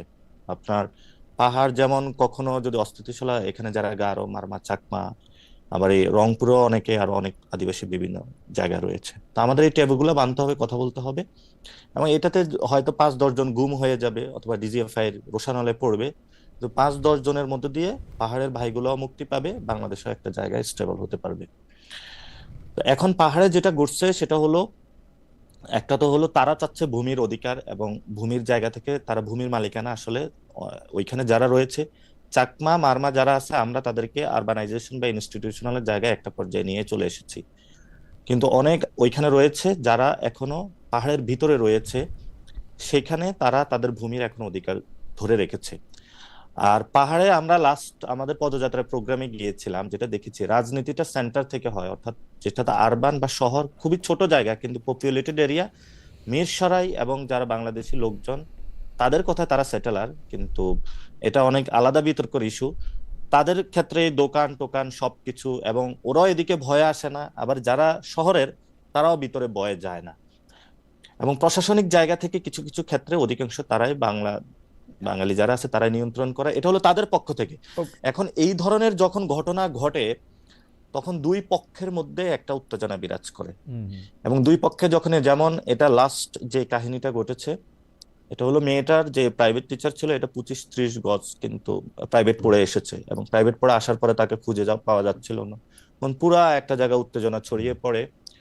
এবং তার পরবর্তীতে তার দর্শনের কোনো, অনেকে বলছে যে হসপিটাল রিপোর্ট এসেছে, আলামত পাওয়া যায় না, মিডিয়া রিপোর্ট। এখন কোনটা মিডিয়া রিপোর্টে তো বিশ্বাস করার মতো না, কারণ মিডিয়া রিপোর্টে তো এক জায়গা থেকে হলো মানে নিয়ন্ত্রিত আমি হয়। সেইটাই একটু জানতে চাইতেছিলাম, সেটা একটু জানতে চাইতেছিলাম। এই জন্য ডক্টর সালাম, এই জন্য এটা হলো ডক্টর আমাদের সালাম, আমি যেটা বুঝছি, একটা সেকেন্ড, ডক্টর সালাম, আমি যেটা বুঝছি যে উনি এটা নিয়ে কথা বলাটা রিস্কি বলছেন, কারণ ওনার যে তথ্য সূত্র, কারণ উনি তো ওখানে নাই, উনি যেই সূত্র থেকে তথ্য পাবেন, এটার কাকে উনি ঠিক রিলাই করবেন বা কে উনাকে প্রকৃত তথ্য দিতেছে, এটা উনি বুঝতেছেন না। আপনার সঙ্গে কথা বলে বা আপনার দাবি করার নিয়ে মনে হইতেছে যে আপনি কনফিডেন্ট যে আপনার জানা তথ্যগুলি সত্য। তো আপনি আসলে কোন সোর্স থেকে তথ্য নিতেছেন? মানে খবরের কাগজ বা মিডিয়াগুলি নিয়ে আমরাও একটু কনফিউজ, যে কারণ নানা রকম তথ্য আসছে। জি, আমি ফাহাম ভাইয়ের যে তথ্যের যে সোর্স, এই অর্থে রিস্কি বলি নাই। এমনও সাধারণত এখানে যারা আলোচনা করে, পলিটিক্স করে, পাহাড় নিয়ে কেউ কথা বলে না, কারণ তাদের পাহাড় নিয়ে কথা বললে এখানে আর্মির একটা রোষানলে পড়তে হয়। আর বাংলাদেশে ক্ষমতায় আসার জন্য, যে কোনো আসন জিতার জন্য, যদি আর্মি বা ডিজিএফআই না চায়, আপনি ইচ্ছা করলেও অনেক কিছু করতে পারবেন না, মানে এটা একটা ফ্যাক্ট থেকে যায় বাংলাদেশে। কিন্তু আমার যে কনসার্নের জায়গাটায়, আপনার যখন ইনস্টিটিউশন শক্তিশালী না হয়, তখন এই ধরনের কাহিনীগুলো আমাদের সামনে বারংবার আসবে। ডিজিএফআই এর ফুল কন্ট্রোল কি ডিজিএফআই এর চিফের উপরে আছে? আর্মির সেখানে যে রেজিমেন্ট গুলো আছে, সেই রেজিমেন্ট গুলার যে চিফ যারা রয়েছেন, সাধারণত সেখানে কোনো ফুল কন্ট্রোল নাই। ফলত ওইখানে আমাদের ইনস্টিটিউশন গুলো শক্তিশালী না হওয়ার কারণেই এই ধরনের ঘটনা আরো সামনে আসবে। ফাহাম ভাই যে অর্থে বলেছিলেন যে অনেকগুলো আর্মি জেনারেল, 19 জন মেবি সম্ভবত আইসিটির অলরেডি বিচারাধীন প্রক্রিয়ায় রয়েছেন, তাদেরকে বাঁচানোর জন্য আর্মি চিফ অনেক জায়গায় দৌড়ঝাঁপ করতেছেন, বিদেশেও দৌড়ঝাঁপ করতেছেন। এইটা আপনারা তথ্যের ভিত্তিতে, এটা তথ্যের ভিত্তিতে বলতেছেন নাকি অনুমানের ভিত্তিতে? না, এটা তথ্যের ভিত্তিতে বলতেছি, ওকে, কিন্তু আমি আচ্ছা শুড আই ঠিক আছে। এক্সপোজ, এটা আসলে উচিত আপনারা যখন করা এটা উচিত এক্সপোজ নারী। করবেন তখন সো হয়তো এইটা নিয়ে আমরা আসলে রিপোর্টও করতে পারবো বা রিপোর্ট দেখবো। সো কিন্তু না, কিন্তু কিন্তু এটা এটা এটা এটা চলে গেছে যে আইসিটির মধ্যে 19 জনের already on the okay, process, trial process, এবং সেটা নিয়ে। বাট এটা তো আর্মির ইতিহাসে কখনো ঘটে নাই, এই ধরনের সম্মুখীন বা পরিস্থিতির মাধ্যমে পড়বে তারা, এই জন্য তারা বিভিন্ন জায়গায় দৌড়ঝাঁপ করতেছে। ওকে, কিন্তু এটার মাধ্যমে আপনার মাধ্যমে আর্মি পার্সন যারা এটা দেখবে অথবা ভবিষ্যতে, আমি তাদেরকে একটা মেসেজ দিয়ে রাখতে চাই। আর্মি যারা সার্বভৌমত্বের প্রতীক অংশ, এবং সৈনিকদেরকে ভুল বোঝানো হচ্ছে যে অনেকে আর্মির বিরুদ্ধে কথা বলে। যারা সৈনিক রয়েছেন, মেজর রয়েছেন, মেজর পোস্ট র্যাঙ্কিং থেকে সৈনিক পর্যন্ত অনেক উচ্চপদস্থ অফিসাররা যারা দেশকে খুব ভালো কাজ করে, ভালোবাসতে চায়, কাজ করে। আমরা মনে করি না তাদের হাতে গত 15 বছর কোনো ধরনের ক্ষমতা ছিল, নষ্ট লোকদের হাতে ক্ষমতা ছিল। কিন্তু আমরা ওই ব্যক্তি পর্যায়ের আলোচনা যাব না, ফুল এই বাহিনীকে আমরা ইনস্টিটিউশনালাইজ, ট্রান্সপারেন্ট ওয়েতে দেখতে চাই।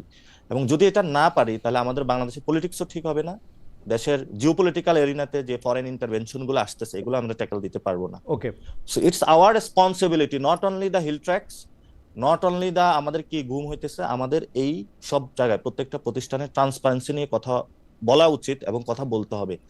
Otherwise, 18 crore people of this land in a big danger zone. আচ্ছা ঠিক আছে। Really in a আমি danger আমি zone. আমি আমি একটু শেষ প্রসঙ্গে আসি। শেষ প্রসঙ্গটাতে বলার আগে আমার একটু দর্শকদের ক্ষেত্রে একটা বিষয় মনোযোগ, দর্শকরা বারবার মনোযোগ আকর্ষণ করতেছেন। সেলিনা পারভিন একজন, উনি বলছেন বাংলাদেশে আগস্ট 5, 2024 পর কত মানুষ মারা গেছে, প্রশ্ন করার সাহস আছে খালেদ? আমি এই প্রশ্ন আগেও করেছি, ভবিষ্যতেও করব, করতেই থাকবো। হাই আল্লাহ খালেদ, কি আল্লাহ খালেদ একটি করোনা প্রশ্ন। আচ্ছা ঠিক আছে, এই প্রশ্ন আমি যখনই সরকারের যেই দায়িত্বশীল উপদেষ্টা পাবো, সে আইন উপদেষ্টা হোক, স্বরাষ্ট্র উপদেষ্টা হোক, তাদেরকে, বা প্রধান উপদেষ্টা হোক, যাদের কাউরেই পাই, বা প্রধান উপদেষ্টার যিনি মুখপাত্র আছেন, তাদেরকে এই প্রশ্ন আমি এই প্রশ্ন আমিও করতে চাই, এই আগেও করেছি, ভবিষ্যতেও করব, করতেও থাকবো। আর আরেকজন বলতেছেন যে আওয়ামী লীগের কোনো লোকজন, আমি একদম স্পষ্ট বলি, আওয়ামী লীগের সভাপতি, আওয়ামী লীগের সাধারণ সম্পাদক, আওয়ামী লীগের প্রেসিডিয়ামের গুরুত্বপূর্ণ মেম্বাররা কেউ যদি আমার সাথে সাক্ষাৎকার দিতে চান, আমি অবশ্যই তার সাক্ষাৎকার নেব। সেটা এনসিপি, বিএনপি, যে যা কিছুই বলুক না কেন। হ্যাঁ, ছাত্রলীগের সব সভাপতির মানে সাক্ষাৎকার নিতে চাও, এটাকে আমার বাতিল করতে হয়েছিল, কারণ এইটার মধ্যে একটা আইনি পার্সপেক্টিভ ছিল। আওয়ামী লীগের ক্ষেত্রে আমি আইনের ব্যাখ্যায় যেটা বুঝছি, আমি অ্যাটর্নি জেনারেলকেও জানতে চেয়েছিলাম যে আওয়ামী লীগের লোকজন আমাকে সাক্ষাৎকার দিতে পারেন, সেক্ষেত্রে বাংলাদেশে বা আমেরিকার কোনো আইন ভাঙা হবে না, আমি যেটা বুঝছি আর কি। যে হাওয়েভার, সেজন্য আমি, তারা যদি আমাকে সাক্ষাৎকার দিতে চান, আমি যে কোনো সময় এই সাক্ষাৎকার নিতে রাজি আছি। দ্বিতীয় প্রশ্ন যেটা হলো, আমি ইয়াকে, আমাদের অনুরোধ থাকবে আপনি সাক্ষাৎকার নেবেন না, এটা একটা তো গণতান্ত্রিক প্রক্রিয়া, সেই জায়গাটা আপনার অনুরোধ শোনা হলো, কিন্তু আওয়ামী লীগের সভাপতি, সাধারণ সম্পাদকরা, প্রেসিডেন্ট মেম্বাররা আমাকে ইন্টারভিউ দিলে আমি সেই ইন্টারভিউ নিব। যাই হোক, নাসিরউদ্দিন পাটোয়ারি, আমি যে বিষয়টা নিয়ে আপনাকে আসলে প্রশ্নটা শুরু করতে চাই, সেইটা আসলে ডক্টর ফাহাম আব্দুল সালাম, আপনি আসলে এই ব্যাপারে একটু আলোচনা করে আমাদের অনুষ্ঠান আজকে শেষ হবে। সেটা হচ্ছে যে আমরা দেখেছি যে বাংলাদেশের ক্রিকেটের সবচেয়ে বড় পোস্টার বয়, সবচেয়ে ভালো খেলোয়াড় জনাব সাকিব আল হাসান একটি ফেসবুকে স্ট্যাটাস দিয়েছিলেন। সেইটাকে পরিপ্রেক্ষিতে আমাদের ক্রীড়া উপদেষ্টা জনাব আসিফ সজীব ভাইয়া বলেছেন যে কারা কারা যেন তাকে আসলে বাংলাদেশে খেলতে বলেছিলেন, আমি তাদেরকে খেলতে দেই নাই।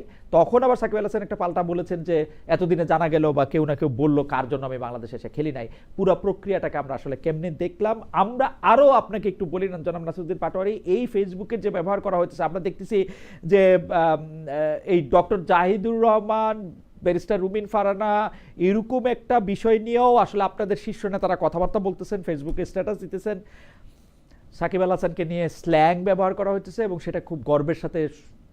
এই ব্যাপারগুলি কেমন আসলে, মানে ইজ ইট ওকে, বা পুরো প্রক্রিয়াটা আপনি কেমন দেখলেন, যে মানে এটা ঠিক আছে কিনা? শেষ থেকে আসি। প্রথমত বললাম যে আমি রাজনীতিতে জড়িয়ে পড়ে আমি নিজে অনেক জায়গায় লজ্জিত হচ্ছি। মানে এই ধরনের আমার আজীবন ক্যাম্পাস লাইফের সংগ্রাম ছিল এগুলোর বিরুদ্ধে। যখন আমার কোনো সহযোদ্ধা, সহকর্মী এই ধরনের কথা বলে, really I mean uncomfortable situation, এক নম্বর। সো আমি কোনো এটাতে বৈধতা দিব না, কিন্তু আমি এই কথা বলে এক্সকিউজ দিতে পারবো না। আমার রেসপন্সিবিলিটি রয়েছে এখানে, আমার কোনো দায়িত্বশীল ভূমিকা পালন করা। আমি আমার ফোরামগুলোতে এবং যারা এই কথা বলে, এবং আমি যতদিন এই দলে থাকবো, যারা এই কাজগুলো করেছে, আমি চেষ্টা করব যদি লিগ্যাল ওয়েতে এবং তারা একদম তওবা করে বা সংশোধিত ওয়েতে, যে থাকে না ইথিক্যাল ওয়েতে, সে যদি আসতে পরে পলিটিক্স করতে চায় সে করবে। আদালত যারা এই ধরনের কাজ করবে, আই উইল এনশিওর দ্যাট, যাতে এই মানুষগুলো, সমাজের যারা এরকম সমাজকে নষ্ট করে, এদের থেকে দূরে দূরে রাখার জন্য, অ্যাটলিস্ট পলিটিক্যাল এরিনা। 1 নম্বর। 2 নম্বর জিনিস হলো জাহিদ ভাই এবং উনি উনি উনার সম্মানিত লোক রুমিন ফারহানা সম্মানিত লোক। তো ওনাদের ইদানিং পলিটিক্যাল টার্মোয়েল সিচুয়েশনে জাহিদ ভাই হয়তো বা একটা পলিটিক্যাল দলের পক্ষে একটু বেশি বলার কারণে বা নামার জন্য অনেকেই হয়তো বা ব্যক্তিগত ক্ষোভ বা, কিন্তু মানুষের পার্সোনাল ম্যাটার যদি থেকে থাকে তাহলে এটা রাখা উচিত ভিতরে, এটা সামনে আনা উচিত না। আর উইদাউট ডকুমেন্ট বা এই ধরনের জিনিসটা আসলে করা উচিত না। এই জন্য হলো যারা করেছেন এটা আসলে ভালো কাজ করে নাই। এবং যেটা জাহেদ ভাই এবং রুমিন ফারহানার যে বিষয়গুলো ফেসবুকে এসেছে, আর বিসিবির যে ইলেকশন অথবা সাকিব আল হাসানের ক্রিকেট খেলার তার যদি যোগ্যতা থাকে তার তো খেলা উচিত, কিন্তু সাকিব আল হাসানের ক্ষেত্রে 2টা বিষয় আছে, অর্থাৎ ক্রিকেটকে পলিটিসাইজ করার ক্ষেত্রে তার একটা ভূমিকা রয়েছে, সেটা কিন্তু আমরা অস্বীকার করতে পারবে না। এবং আওয়ামী লীগের যে খুন গুম ছিল, উনি এমপি ইলেকশন করে সেখানেও একটি বৈধতা উৎপাদন করেছিলেন। এবং সাথে সাথে স্টক মার্কেট থেকে বিভিন্ন জায়গায় যে জুয়া, যে বাংলাদেশের যে মানে যেটা হলো লিগাল ওয়েতে যেটা অ্যাপ্রুভড না, সেই ক্ষেত্রে বড় ধরনের তার একটা হ্যান্ড পাওয়া যাচ্ছে, আমরা শুনতে পাচ্ছি। তো এই বিষয়গুলো কনসিডারেশনে নেওয়া উচিত। কিন্তু ওনার প্রফেশনাল যে জায়গাটা রয়েছে খেলা বা এগুলা জায়গা থেকে, তো আপনি তাকে কি খেলোয়াড় হিসেবে ট্রিট করবেন নাকি পলিটিশিয়ান হিসেবে ট্রিট করবেন? আপনি যদি পলিটিশিয়ান হিসেবে ট্রিট করেন, তাহলে আমি বলবো যে এই জায়গাতে তার এগুলার বিচার হওয়া উচিত বা তাকে সেই রেসপন্সিবিলিটির মধ্যে আসা উচিত। যে কোনো মানুষের আর অন্যায় আর করলে তার বিচার হওয়া উচিত, কিন্তু সেটা আইন আদালতের মাধ্যমে। এইটা যদি আইন আদালতের, হ্যাঁ, আমি এই জন্যই বলছি, সরকারের একজন I'm not মন্ত্রী saying- পদমর্যাদার উপদেষ্টা যদি বলেন আমি দেই নাই, মানে দ্যাট সাউন্ডস লাইক, এটা it's not sound not that. ওই যে একটা আপনার যখন আওয়ামী লীগ না মাঠে নামছিল তখন একটা সেটা এরকম ভেঙে দেওয়া হবে, এরকম একটা শব্দ, সরি যারা বয়স্ক অথবা রেসপেক্টেবল পার্সন দেখছেন, আসলে এই ধরনের শব্দ এগুলো পলিটিক্যাল শব্দ হতে পারে না। হয়তো বা এগুলা অভ্যুত্থানের সময় অথবা ওই সময় রক্ত গরম থাকলে অনেক কিছু বলা যায়, এগুলা মানে ওই ধরনের। তো আমি আমি আমার সকল সহযোদ্ধা বৃন্দের কাছেই আসলে আমি আবেদন রাখবো যে আপনারা যদি কোনো উইদাউট প্রুফ, আসলে একটা নতুন প্রজন্মের পলিটিক্স করতে আসছে, আমাদের কাছে অনেক বেশি এক্সপেকটেশন। আমরা বিএনপিরও সমালোচনা করতে না চাই, জামায়াতেরও সমালোচনা না করতে চাই, আগে আমরা নিজেদের সংশোধন করি। আমার মনে হয় যে চমৎকার একটা আহ্বান জানিয়েছেন যে আসলে যদি আমাদের কাছে যদি কোনো প্রমাণ না থাকে তাহলে আমরা এগুলি বলবো কিনা সে ব্যাপারে আমরা দুইবার ভেবে থাকতে পারি। ডক্টর ফাহাম আব্দুল সালাম, আমরা অনুষ্ঠানটি আসলে অনেক লম্বা হয়ে গেল, কিন্তু আপনার বক্তব্য দিয়ে আমরা এটা শেষ করতে চাই। সাকিব আল হাসান, জনাব আসিফ মোহাম্মদ সজীব ভুঁইয়া, এইটা বা ফেসবুকে আমাকে মানে আমি আসলে ডক্টর জাহিদুর রহমান এবং ব্যারিস্টার রুমিন ফারহানার কাছেও আসলে লজ্জিত যে তাদের নামও আমার আনতে হলো, কিন্তু মানে মানে কেন, মানে এইটা কিরকম আসলে, এবং বড় নেতারাও এগুলি ব্যবহার করতেছেন। ইয়েস, এটা হচ্ছে কি আমাদের এই মানে 5ই আগস্টের পরে অনলাইনে স্বাধীনতা পেয়ে আমরা যা ইচ্ছা বলছি, মানে মানে বাক স্বাধীনতার মধ্যে কিন্তু চুপ থাকাটাও আছে, চুপ থাকার স্বাধীনতাও কিন্তু বাক স্বাধীনতা। তো এটা আমরা ভুলে গেছি। এখন এই ভুলে যাওয়ার কারণে যা মুখে আসতেছে আমরা তাই বলছি। এখন জাহেদ ভাইকে নিয়ে, রুমিনকে নিয়ে অ্যাবসলিউটলি মানে এত কুৎসিত কথাবার্তা, আমি এগুলো বলতে চাই না, ভেরি স্যাড। আমি শুধু একটা কথাই মানে মনে করে দিতে চাই দর্শকদেরকে। দেখেন, একটা সময় ছিল যখন আমাদের বাংলাদেশে থেকে হাসিনার এগেনস্টে কথা বলার মতন লোক বাংলাদেশে 10 জন ছিল। এর মধ্যে জাহেদ ভাই ছিল, রুমিন ছিল, মাহমুদুর রহমান ছিল, তুহিন মালিক ছিল, এরকম তারা আমাদের আশার মানে বাতিঘর ছিল। এই কথাটা আমি ভুলে যেতে পারবো না, আমি আমার লাইফ টাইমে ভুলতে পারবো না। এটা হচ্ছে একটা কথা। দ্বিতীয় কথা হচ্ছে যে সাকিব আল হাসানকে নিয়ে আসিফ যা বলেছে, এইটা একজন মন্ত্রী পদমর্যাদার মানুষের বলা উচিত না, আমি এটা স্বীকার করি। কিন্তু সেই সাথে আমি এটাও মানুষকে মনে করাই দিতে চাই যে সাকিব আল হাসান হচ্ছে গিয়ে সেই লোক যে বাংলাদেশের মানুষের উইলের এগেনস্টে গেছিল। সাকিব আল হাসান হচ্ছে সেই লোক যে হাসিনার বৈধতা উৎপাদন করছিল।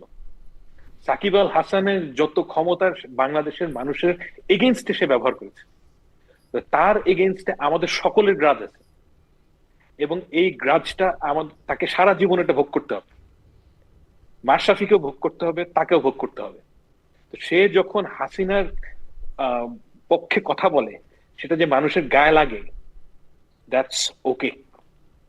এটা যতটা খারাপই হোক, কিছু কিছু লোক আছে বাংলাদেশে আওয়ামী লীগের, যাদের এগেইনস্টে যে এনসিপির নেতাদের, বিএনপির কর্মীদের যে ক্ষোভ, এটা জাস্টিফাইড।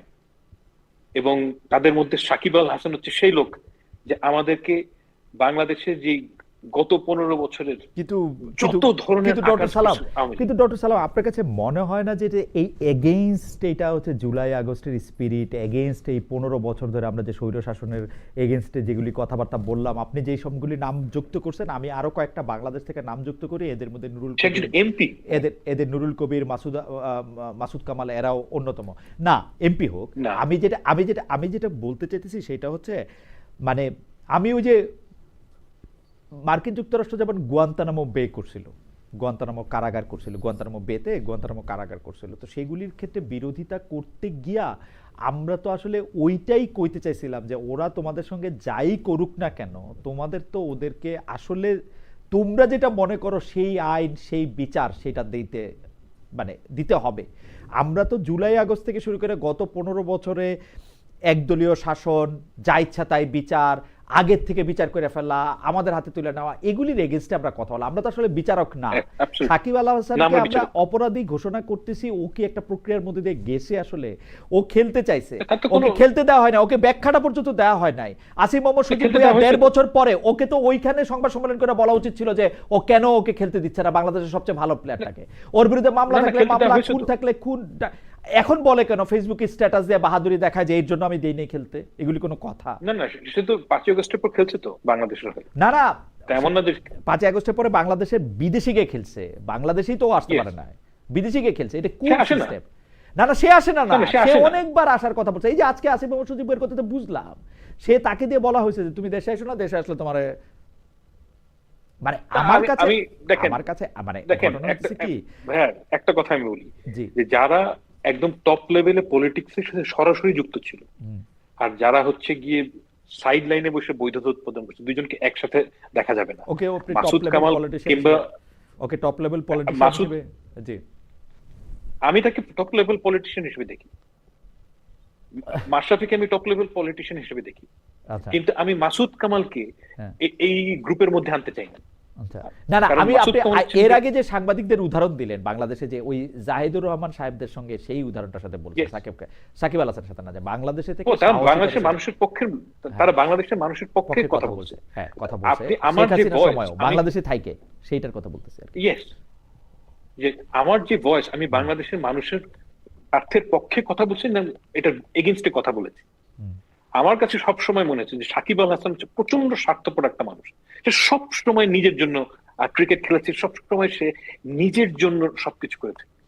তার মতন মানুষ তো মানুষের অনার পাবে না, মানুষের যে অ্যাকোলেজ, সম্মান, ভালোবাসা পাবে না। সেটা ঠিক আছে, কিন্তু আমরা তো তাকে ফেয়ার ট্রায়ালটা সুযোগ দিলাম কিনা, এটা হচ্ছে আমার প্রশ্ন। একটা মন্ত্রী, আচ্ছা হাওয়েভার, এটা নিয়ে আপনি আগেই বলে ফেলছেন যে একটা মন্ত্রীর পক্ষ থেকে এটা বলা ঠিক হয় না, এটা আপনি আগেই বলছেন। আমার কোনো কমেন্ট নাই, এটা আসলে কিছুটা জনাব নাসিরউদ্দিন পাটোয়ারিও বলছেন যে এটা তো আসলে কমেন্ট করা একরকম জিনিস, আরেকটা আরেক রকম জিনিস, তো আমরা আসলে একই জায়গায়। ঠিক আছে, আমরা অনুষ্ঠান শেষ করি। আপনাদের সাথে কথা বলাটা খুবই আনন্দদায়ক ছিল। আপনি যদি শেষ কথা বলেন, বা নাসিরউদ্দিন পাটোয়ারিকে 1-2 লাইন বলার আছে কিনা আমি জানি না, কিন্তু আমি থামলাম আর কি। আমার এক লাইন বলার আছে। জি বলেন। একটা দর্শকদের একটা কমেন্ট আসছে তো, বা অনেকেই মনে করে থাকে, জি বেসিক্যালি আমি খুবই কুল পারসন সব সময়, এবং সবার সাথে হাসি খুশি আমার যারা পাশে থাকে, কিন্তু যখন এই ধরনের কোনো মানে পলিটিক্সটা আমার কাছে খুব পবিত্র জায়গা, মানে এখানে আমি কোনো দুর্নীতি বা 2 নম্বরের জিনিস আনতে চাই না, খুব মন দিল দিয়ে পলিটিক্সটা করি। তো ফলত এখানে যখন আমি কোনো অন্যায্যতা কোনো কিছু দেখি, বা এই রিলেটেড এই মানুষগুলার যখন আমার সামনে দিন দিন এই কালচারগুলো উন্মোচিত হয়, তখন আমার একটু মেজাজটা বিগড়ে যায়। অন্য কোনো জায়গায় আসলে এই ধরনের পরিস্থিতি হয় না। আর বাংলাদেশে আসলে গণ অভ্যুত্থান পরিবর্তিত যে পরিস্থিতির মধ্য দিয়ে আমরা যাচ্ছি, সেই পরিস্থিতিতে অনেকেই আহ, আমাদের যে এনসিপি অথবা অন্যান্য জায়গায় যারা ইয়াং রয়েছেন, তাদেরকে ওরা বুঝে না, চিলড্রেন, এই ধরনের অনেক কথা বলে থাকে। বা আমরা তাদের সবিনয়ে সবিনয়ে মানে অনুরোধ জানাবো যে আমরা অনেক কিছু শিখেছি এই সময়ের মধ্যে, হয়তোবা আপনার আমরা নিশ্চয়ই শিক্ষাটা আপনার নিশ্চয়ই আরো কতটুকু কাজে লাগাতে আপনার পারবো। নিশ্চয়ই এইটা আমরা অনেক আরো বেশি শিখবো। কাজেও লাগবেন। এজন্য হলো আমাদের অনেক সময় আপনারা অনেক কিছু ক্ষেত্রে সেটা ক্ষমা সুন্দর দৃষ্টিতে দেখবেন, আমার মনে হয় আমাদের যে অনেক আপনারা সেটা সিনিয়র ভবিষ্যতে পার্সন কাজেও রয়েছেন, লাগাবেন এবং এটা এবং আপনারা আমরা সেটা আরো ভবিষ্যতে কাজে লাগাবো। রাইট সেজন্য রাইট আমরা রাইট সকলের কাছে সাপোর্ট রাইট। চাচ্ছি, আমাদের সাথে থাকবেন না, ইনশাআল্লাহ। Thank you so much. আমাদেরও আসলে সারাক্ষণ মানে আমরা তো মানে জীবনের পরিক্রমাই একটা ভুল বা শিক্ষার পরিক্রমাই, এটা তো আলাদা কিছু না। ডক্টর সালাম, আপনি যদি শেষ লাইন একটু যুক্ত করতেন কোনো একটা দার্শনিক, কবি, সাহিত্যিকদের বা কোনো কিছুর জায়গা থেকে, আপনি তো সবই আসলে যে শেষ আমি করতে যদি একটা কথাই বলি, জি হ্যাঁ, আশা। আশা কি? আশা হচ্ছে গিয়ে ওমর মুখতারের গলায় হুম, ফাঁসির দড়ি। হুম, দেখেন, শেষ পর্যন্ত ওই ফাঁসির দড়িটাই তাকে বেহেশতে নিয়ে যাবে, হুম, আমি দোয়া করি। হুম, কিন্তু ওইটা আপনাকে পড়তে হবে। হুম, হুম, তো মুমিনের জন্য আশা হচ্ছে এরকম একটা জিনিস, যে আপনাকে গলায় ফাঁসিটা পড়তে হবে, হুম, ওইটাই হয়তো আপনাকে একদিন বেহেশতে নিয়ে যাবে। তো আশা জিনিসটা সহজ না, হুম, আর গলায় দড়ি বাঁধাটাও সহজ না, হুম, হুম, কিন্তু বাঁধতে হবে। এবং আমি বাংলাদেশের মানুষদেরকে এটাই বলি, আশা হতে হবে না। এবং পাটোয়ারিকে বলি যে, এবং এনসিপি নেতাদেরকে বলি যে আশা হতে হবে না, আমাদের ওকে। সামনের দিনগুলো সুন্দর। ডক্টর ফাহমুদুল সালাম এবং জনাব নাসিরুদ্দিন পাটোয়ারির সাথে আমরা আজকে অনেকক্ষণ ছিলাম। আজকে একটু কারিগরি ত্রুটির জন্য আমাদের অনুষ্ঠান একটু ওলটপালট হয়েছে। তবে আপনাদের দুজনকে অনেক ধন্যবাদ। অনেক দর্শক আমাদের সঙ্গে ছিলেন, কেউ কেউ পক্ষে বলেছেন, কেউ বিপক্ষে বলেছেন, কেউ নিন্দা করেছেন, তবে বেশিরভাগই আপনাদের অংশগ্রহণের প্রশংসা করেছেন। সেজন্য আপনাদের দুজনকে অনেক অনেক ধন্যবাদ। আমরা শেষ করছি আজকে এখানে। Thank you so much.